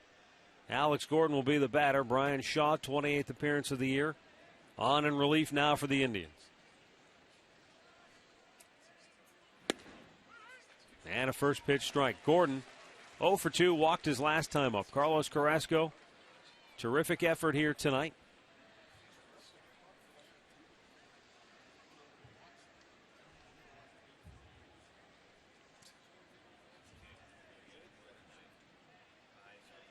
Brian Shaw.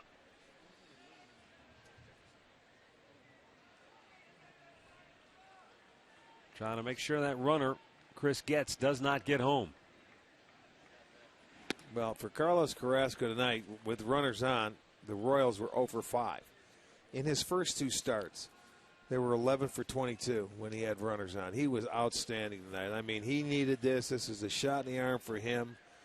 I mean, he's probably been looking forward to this start since he started serving his last start in Detroit.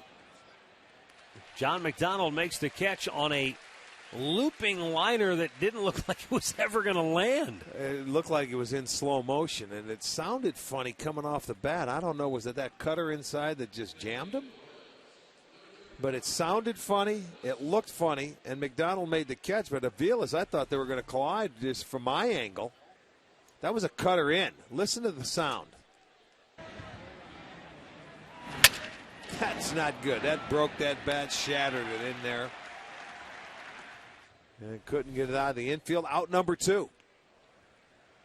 And now Eric Hosmer 0 for 3 all 3 times tonight.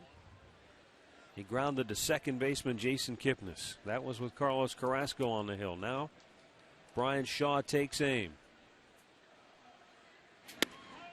Inside, he missed with a fastball.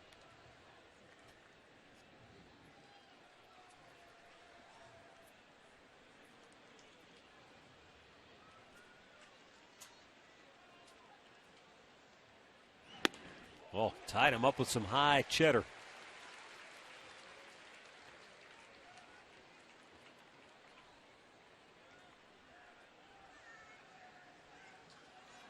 Gets the tying run at second base.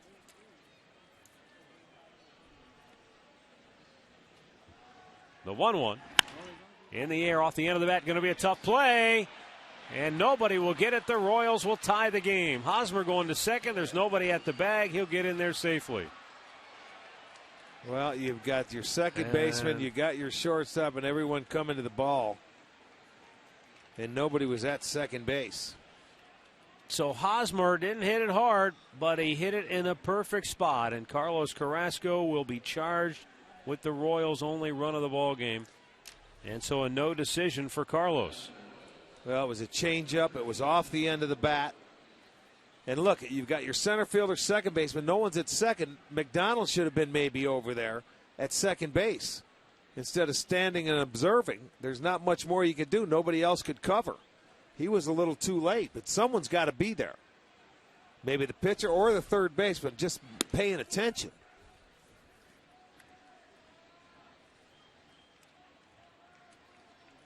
Well, now the go-ahead run is in scoring position.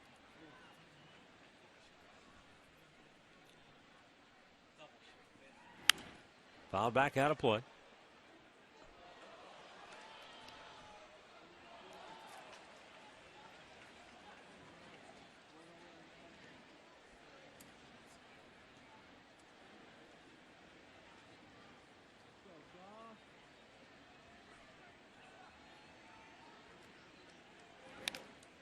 Ouch.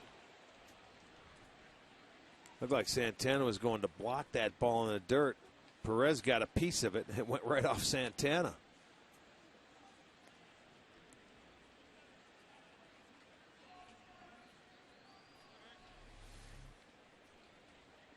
Slider away. Look at, he's going down to block, and it gets him on the inside part of the thigh. Yeah, that'll leave him, Mark. Well, even though Eric Hosmer didn't hit the ball hard that tied the game up, it's really no surprise. Kansas City came into this game third best in baseball with runners in scoring position and 2 out, hitting .288.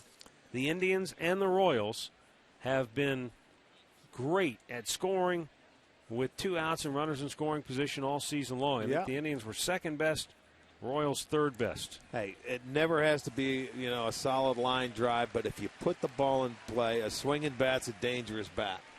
When you get to 2 strikes, you protect. That's what they did. But what's worried me, it should have been a single, not a double. And that's the go-ahead run, and you always try to keep that run off, especially late in the ball game. Perez looks at a ball outside. 2-2.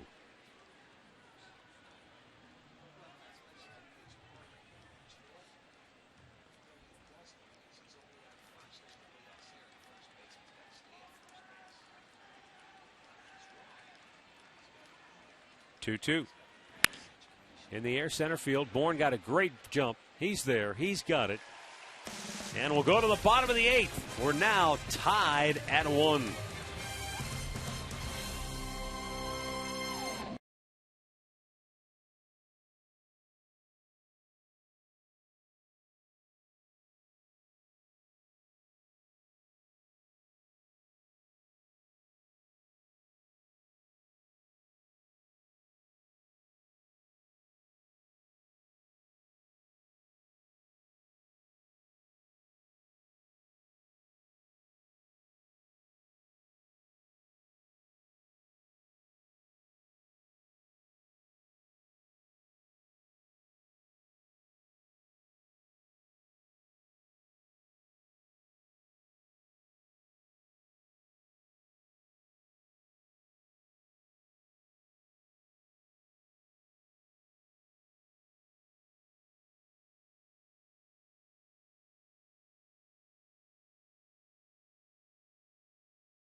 8th inning.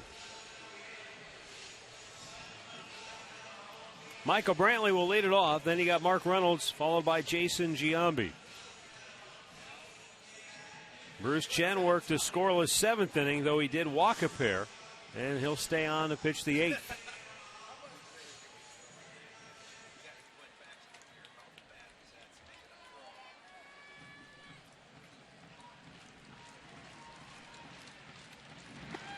Pitch low and away for ball 1.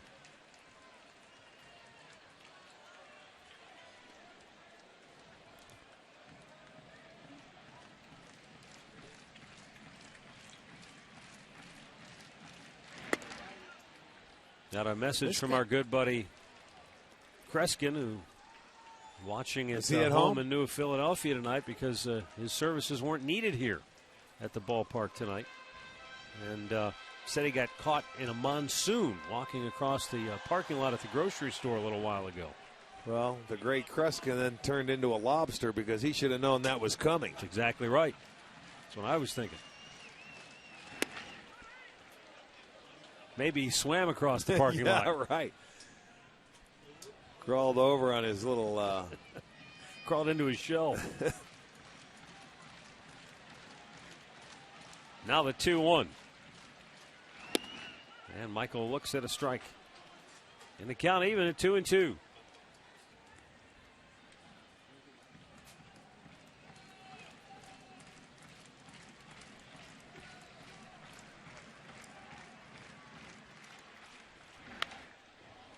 Shoots it back out of play.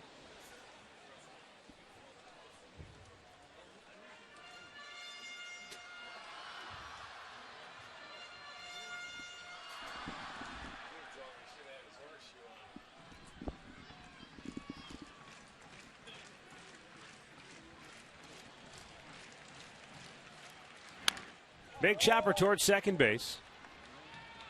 Brantley retired, 1 away here in the 8th. Here's our in-game box score brought to you by your Northern Ohio Hyundai dealers. Carlos Santana solo homer accounting for the Indians' only run, though the Tribe did have the bases loaded in the 3rd with 1 out and could not score. They loaded them with 2 outs in the 5th, did not score. Ned Yost going to go back to his bullpen with the right-handed hitting Mark Reynolds coming up. Aaron Crow will be coming on when we come back.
Indians batting here in the bottom of the 8th, 1 out, bases empty. Mark Reynolds coming up. Aaron Crow, right-hander on now for KC. Hard thrower, 26th appearance, 2-2, 3.98 ERA.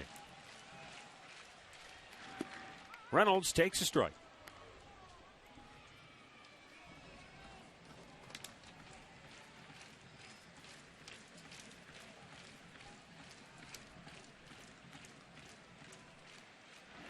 There's a line drive and a base hit into left field, and Mark Reynolds is 2 for 4 on the night. He's singled in each of his last 2 trips to the plate.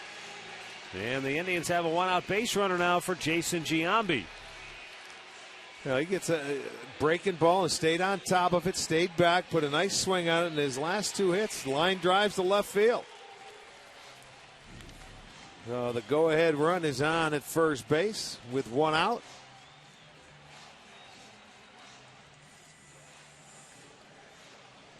Now let's see what Jason Giambi can do. He singled in his first at-bat, walked in the 5th, flied to left his last time up. Takes a strike.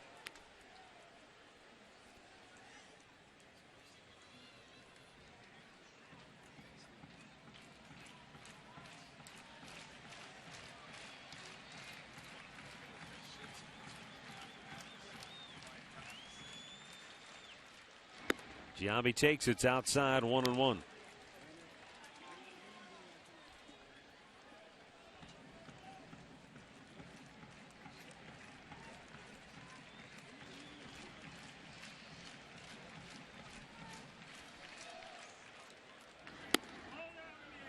Down and in, he missed. It's 2-1 now. The outfield straight away and deep. Very deep because of that go-ahead run on at first base. They are trying to cut everything off before it gets into the alley. It's like a no doubles, but they're worried about the guy at first. Crow has a good breaking ball, and we saw it right there. Good slider down and into Giambi.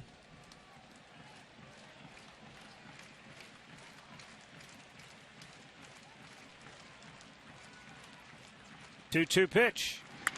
Foul, back out of play.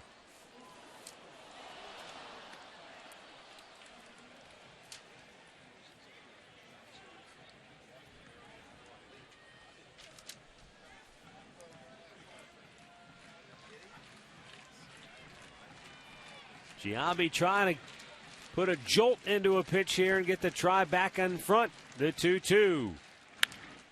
Out of play to the left. And that one was 97.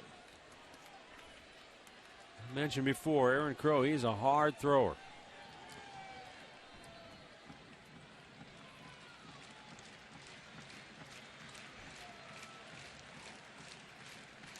Reynolds, the go-ahead run at first base. The 2-2 to Giambi. Down in the dirt.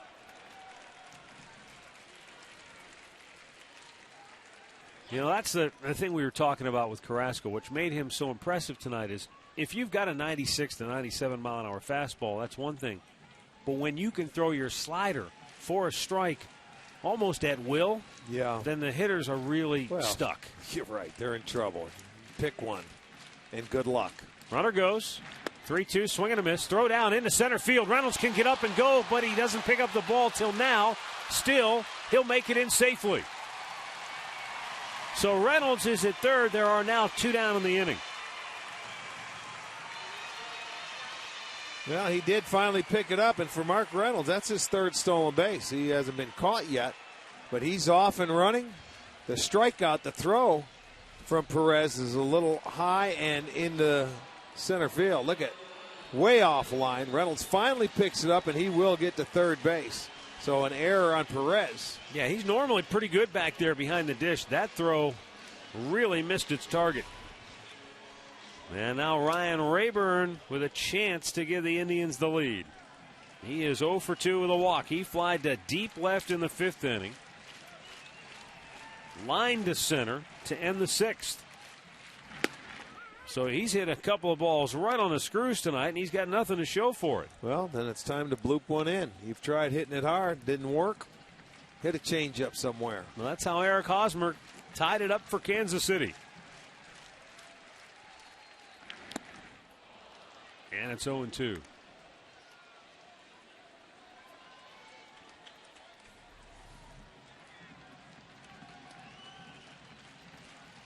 Pretty good slider. That went straight down.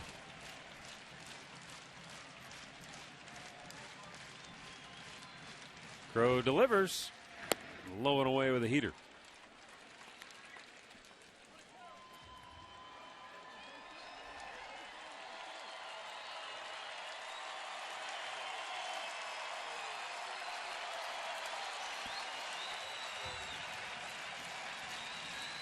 The 1-2. Back out of play. That sends him scurrying for a souvenir behind home plate. There's that breaking ball. Ryan hangs in there very well. Just fouled it off.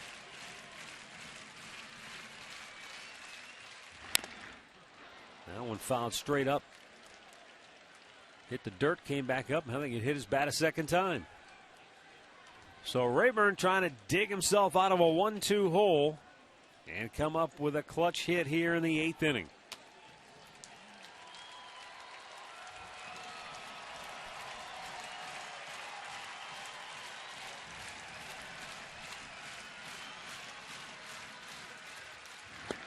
Tried to hold up, but he went around, and the inning is over. So the Tribe strands the go-ahead run at third, and we stay tied at 1.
The ball game.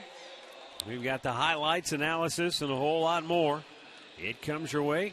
Brought to you by Conrad's Tire Express and Total Car Care after the final out. So the Tribe and the Royals knotted up in 1 apiece. Neither team able to break through. The Indians' only run coming on a solo homer by Carlos Santana. The Royals' only run on a bloop 2-out RBI hit by Eric Hosmer.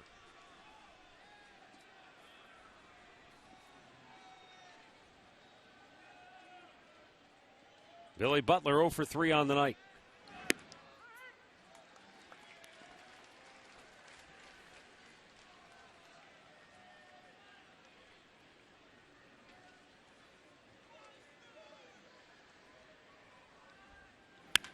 Ripped to left field. That's extra bases. Brantley will go to the wall to pick it up, but Billy Butler into second base with his 15th double on the year. And the Royals have the leadoff man aboard and in scoring position, and now we'll get a pinch runner.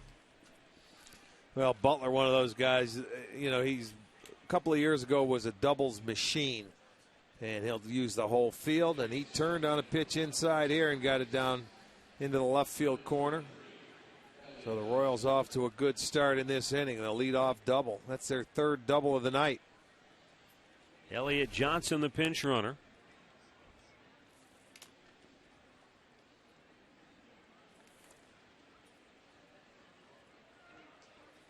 And Lorenzo Cain will be the batter.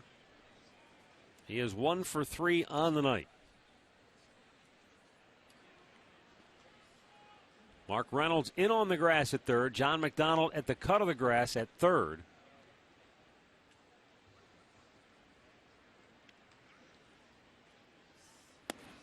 Cain not showing bunt, looks at a ball down low. Well, I guess you have to come in. I don't see him bunting here either, but you never know. You can't just lay back and expect him not to do anything.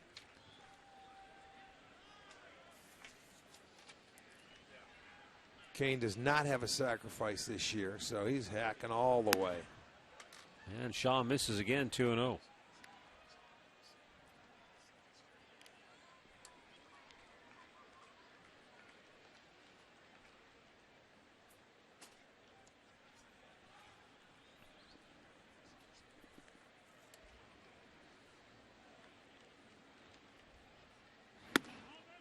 And it's 3-0. David Lowe waiting on deck. Well, that's the bunt guy. This guy isn't. But 3-0, he could be swinging here anyway. Shaw gets it in there for a strike, 3-1.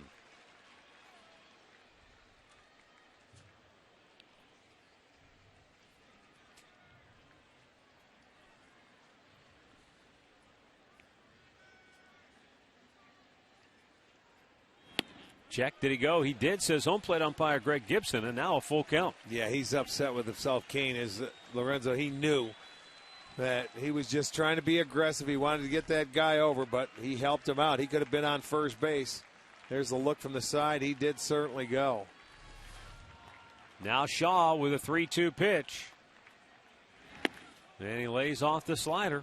So he walks him, 2 on, nobody out. David Lowe coming to the plate. Matt Albers, right-hander. Rich Hill, left-hander, up in the Tribe bullpen. Terry Francona thinks it over, and he's coming out to make his move. Well, this is definitely a bunt situation here. It's going to be Rich Hill. It's going to be left on left. So we've got a timeout here at Progressive Field. Kansas City has 2 on, nobody out in the 9th, and we are tied at 1.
Have 2 on, nobody out, and left-hander Rich Hill coming on to face left-handed hitting David Lowe, who presumably will be up here bunting, and we'll wait and see how it plays out. Yeah, you have to in this situation, no doubt about it. Lefty on, first and second, nobody out. You move them over. You got another lefty on deck, Moustakas. I got to look and see. They're bench players, but I'm sure they have pinch hitters ready to roll.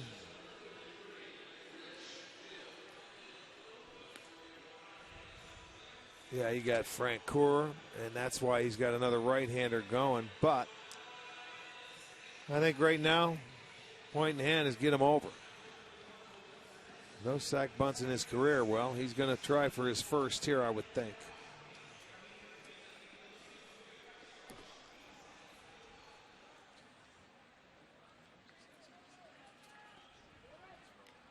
John McDonald is in on the grass at third, as is Reynolds at first.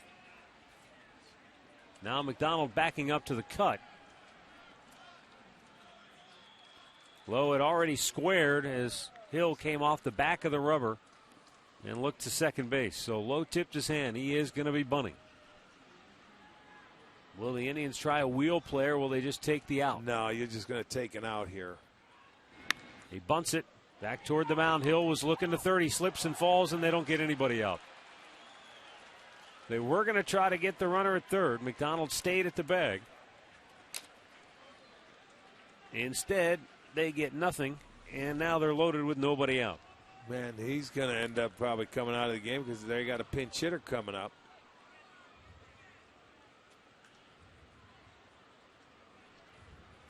Now that is this Tejada? Tejada coming out of their dugout, so I'm sure Terry's going to go back out and make a pitching change. Once Tejada is announced, there it is. He is officially announced, and Terry Francona will now go back to his bullpen. So Rich Hill faces one batter. And now his night is over. So Matt Albers will be on with the bases loaded and nobody out in the ninth when we come back.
Well, anytime you've got to come into a game with bases loaded, nobody out, it certainly is a tough situation. And Matt Albers has that task at hand. He's going to face a pinch hitter in Miguel Tejada. Well, what can you hope for? A 1-2-3 double play to start. But it's a 1-1 ball game, and this is a 1-0 game going into the eighth inning. Carrasco left with a man on second. They ended up scoring on Hosmer's bloop double. They got out of it. Shaw ended up getting out of that inning, came out to start the ninth inning, gave up a leadoff double to Billy Butler. Walked Kane, and now back into that bullpen a couple of times. Miguel Tejada is 2 for 7 as a pinch hitter on the year. And he's done a nice job in limited playing time for the Royals. Just 58 at bats so far. Infield in. Pitch out of play. Strike one.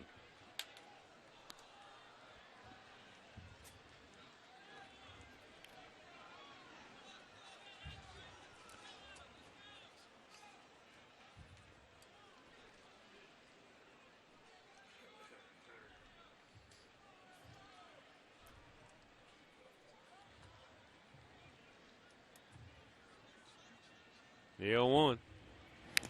Fouled right back, and Albers going right at him with hard heat. And all Tejada can do is foul the first two off. Well, now, even if you go with that breaking ball and you're Santana, you call for it. You can't be afraid to bounce it, but you got to be able to block it because you got to go for the strikeout here.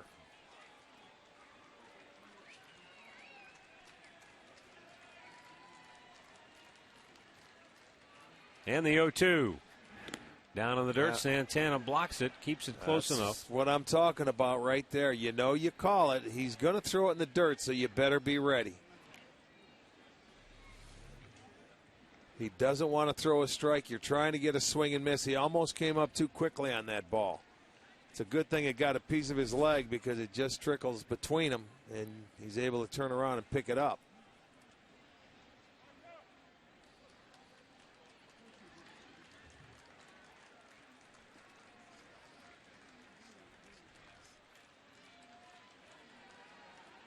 The 1-2.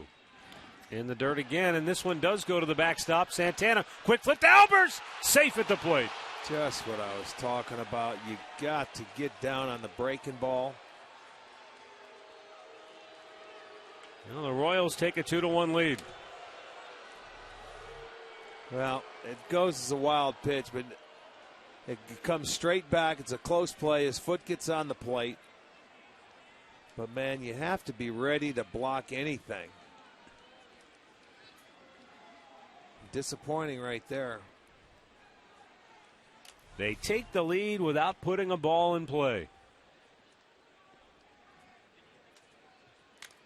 Now they got to bring the infield in with nobody out and try and cut off the next run at home plate. Foul out of play.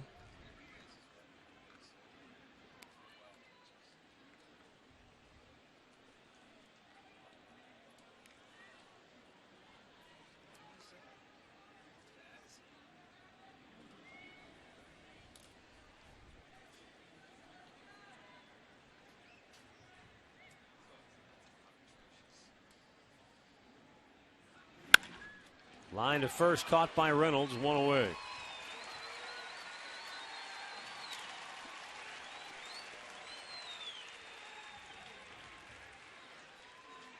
And this is a guy also.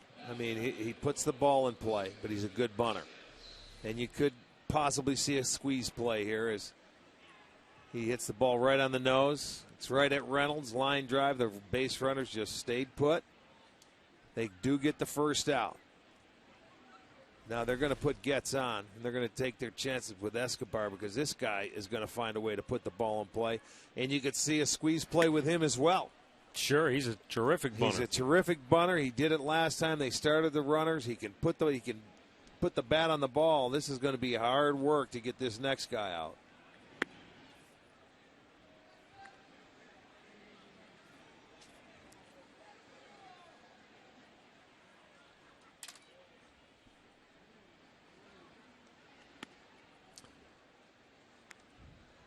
Again, it's going to hold true to the same situation. You have the bases loaded, and you're going to have to try and get this guy to swing and miss. And if you have to bounce him, Santana better be ready.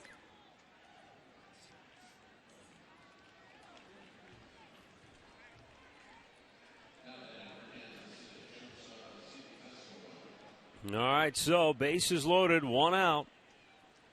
Alcides Escobar, 1 for 3 on the night, is the batter.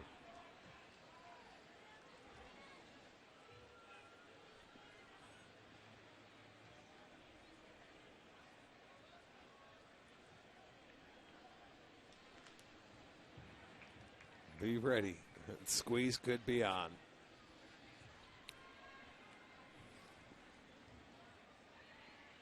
I think I said 1 for 3. He was given a sacrifice bunt in the 8th inning, so 1 for 2 on the night. That's when they had the runner moving, the old bunt and run. Ned Yost mulling things over. His team in front now, 2-1. He squares. He bunts. There it is. To third. What's McDonald's throw home. They got him.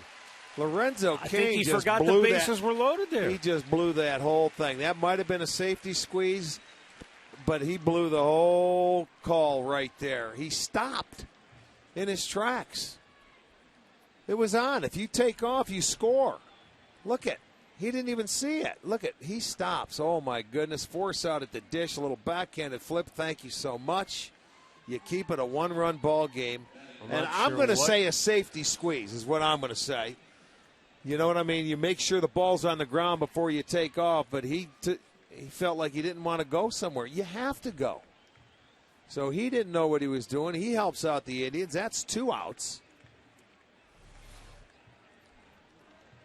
One more big one to go. Grounded foul by Alex Gordon, who is 0 for 3 on the night.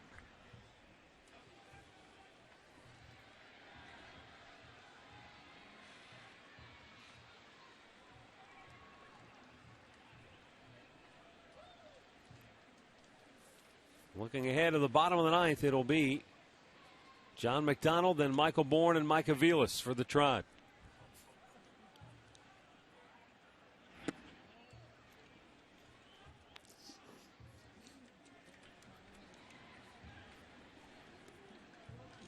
David Lowe, Chris Getz, Alcides Escobar, the base runners for Kansas City.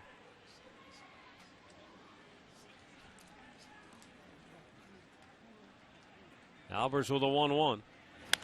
Another foul by Gordon. And it's 1-2.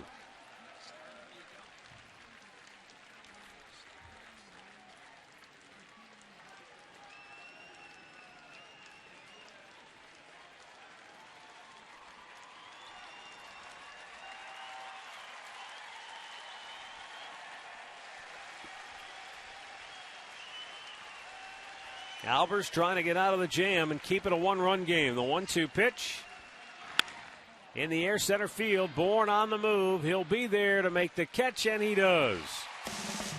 The Royals leave him loaded, but they take the lead on a wild pitch. 2-1 Kansas City.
Carrasco, boy, he was terrific.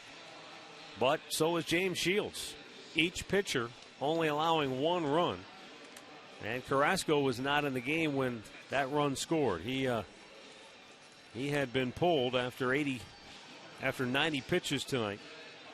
And ultimately it was a 2-out bloop RBI hit that got the Royals their first run that tied the game in the 8th. And a gift run on the 9th, too, on a wild pitch. Well, a ball that Santana should have blocked. He drove in the Indians' only run, but he let in a run as well. Greg Holland on now. Tejada goes into third base.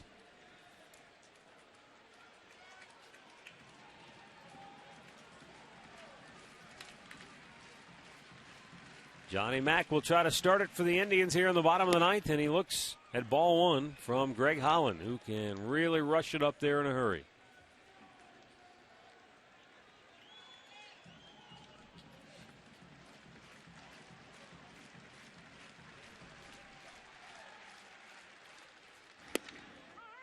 Called a strike to even the count.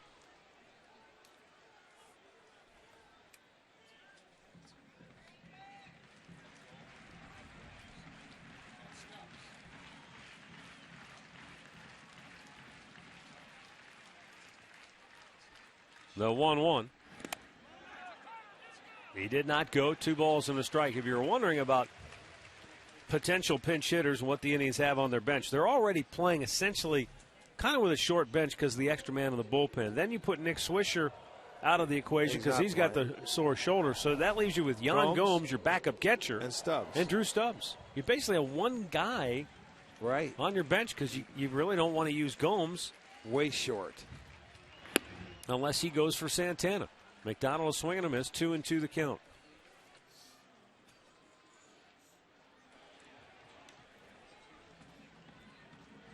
McDonald will be followed by Michael Bourne, then Mike Aviles here in the 9th as the Indians try to come back down a run.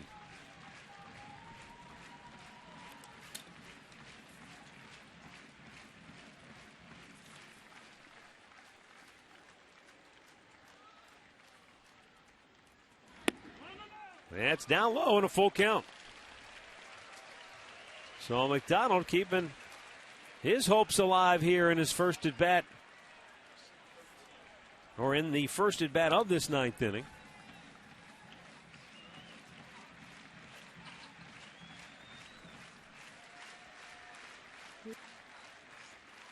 And a payoff pitch found right back.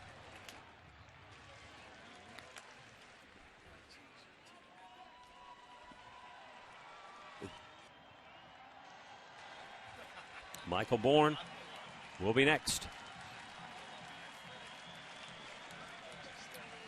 Johnny Mack 0 for 4. Make it 0 for 5 in his return to the Indians. 0 for 3 tonight.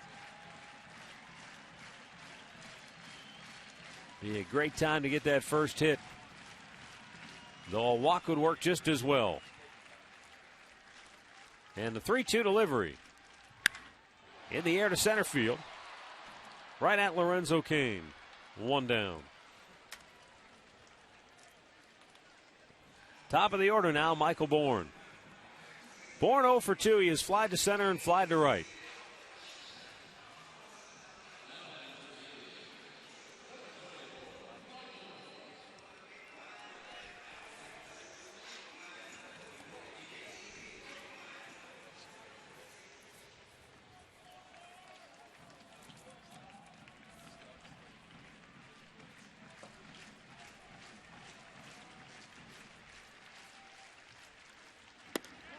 And it's a little bit outside.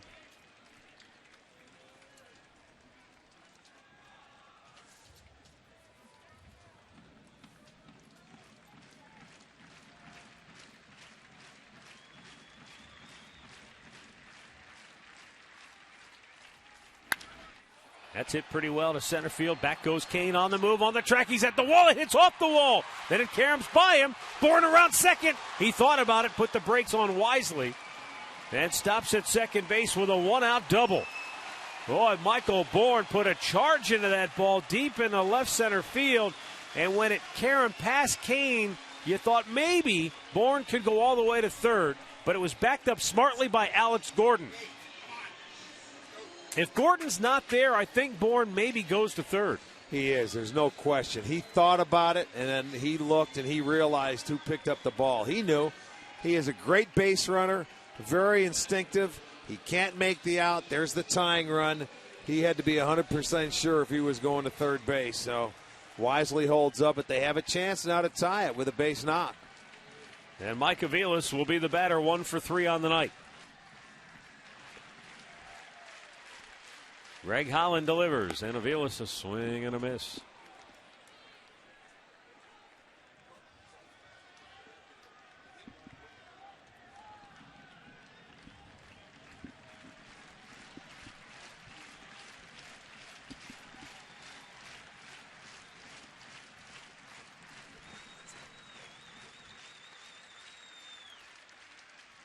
Bourne took a dance, a little break towards third, and it might have distracted Holland. He uncorked one in the dirt, good block by Perez. You know, I think he was trying to time him to take off, look, acting like nothing's happening, and he thought about it, didn't he? And that's how you steal third base. I mean, you get that walking lead, and you just try and time him. You pick him up and go, but you got to make it. That's the only thing.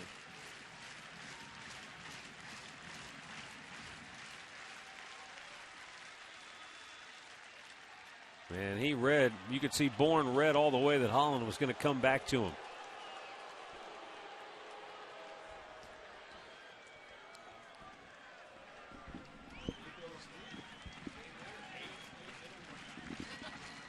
Again, he turns, but nothing doing. Bourne is in his head now. And maybe that's all it would take. One momentary lapse in concentration for Aviles to tee off.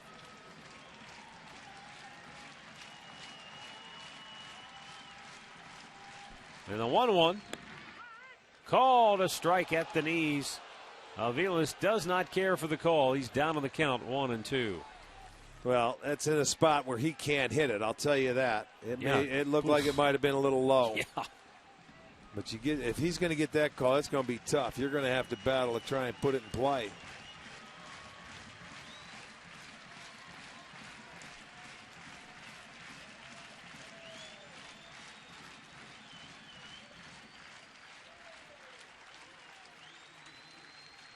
The 1-2.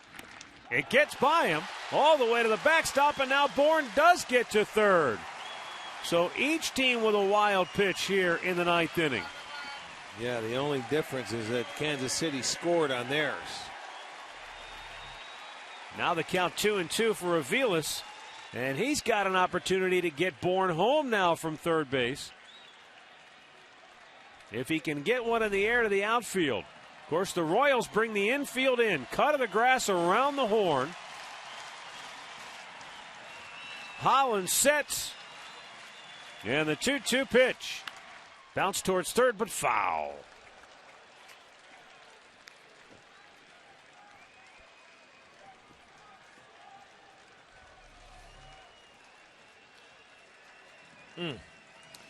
He was able to get a piece of that because it was on the plate a little bit. But it was down, no question. Now the 2-2. Popped up foul, and that's out of play.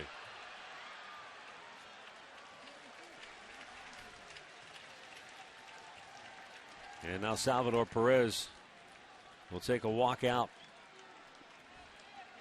7 out of 10 times Aviles has been able to get that runner home from third. But one of the times he didn't came earlier in this game. Remember, bases loaded, 1 out in the third, and Aviles fouled out to the catcher, hit one straight up at home plate. Yeah, but you always have that chance of redemption in baseball. Right. That's what makes this such a great game. Infield in, around the horn, 2-2 pitch to Aviles. Low and a full count.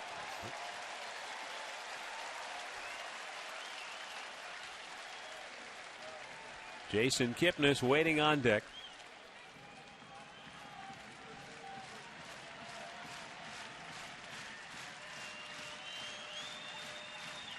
And a 3-2 pitch. Swung on and missed. He struck him out. He didn't mess around, did he, with that pitch? I'm telling you, 99, and he just let it go.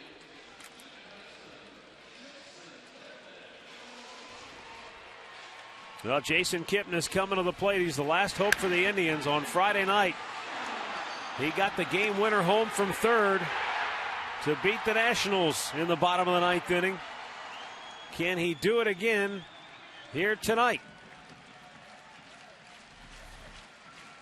It certainly would be sweet for Kipnis. It would keep his hitting streak alive.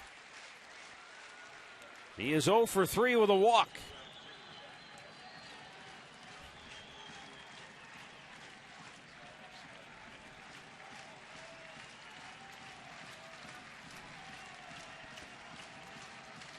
Greg Holland delivers. 100 miles an hour. Boy, he is raring packing, just emptying the tank. He had 99 on that pitch to Aviles. When you can throw a fastball, and I mean 100, and it's right there, you can't hit it.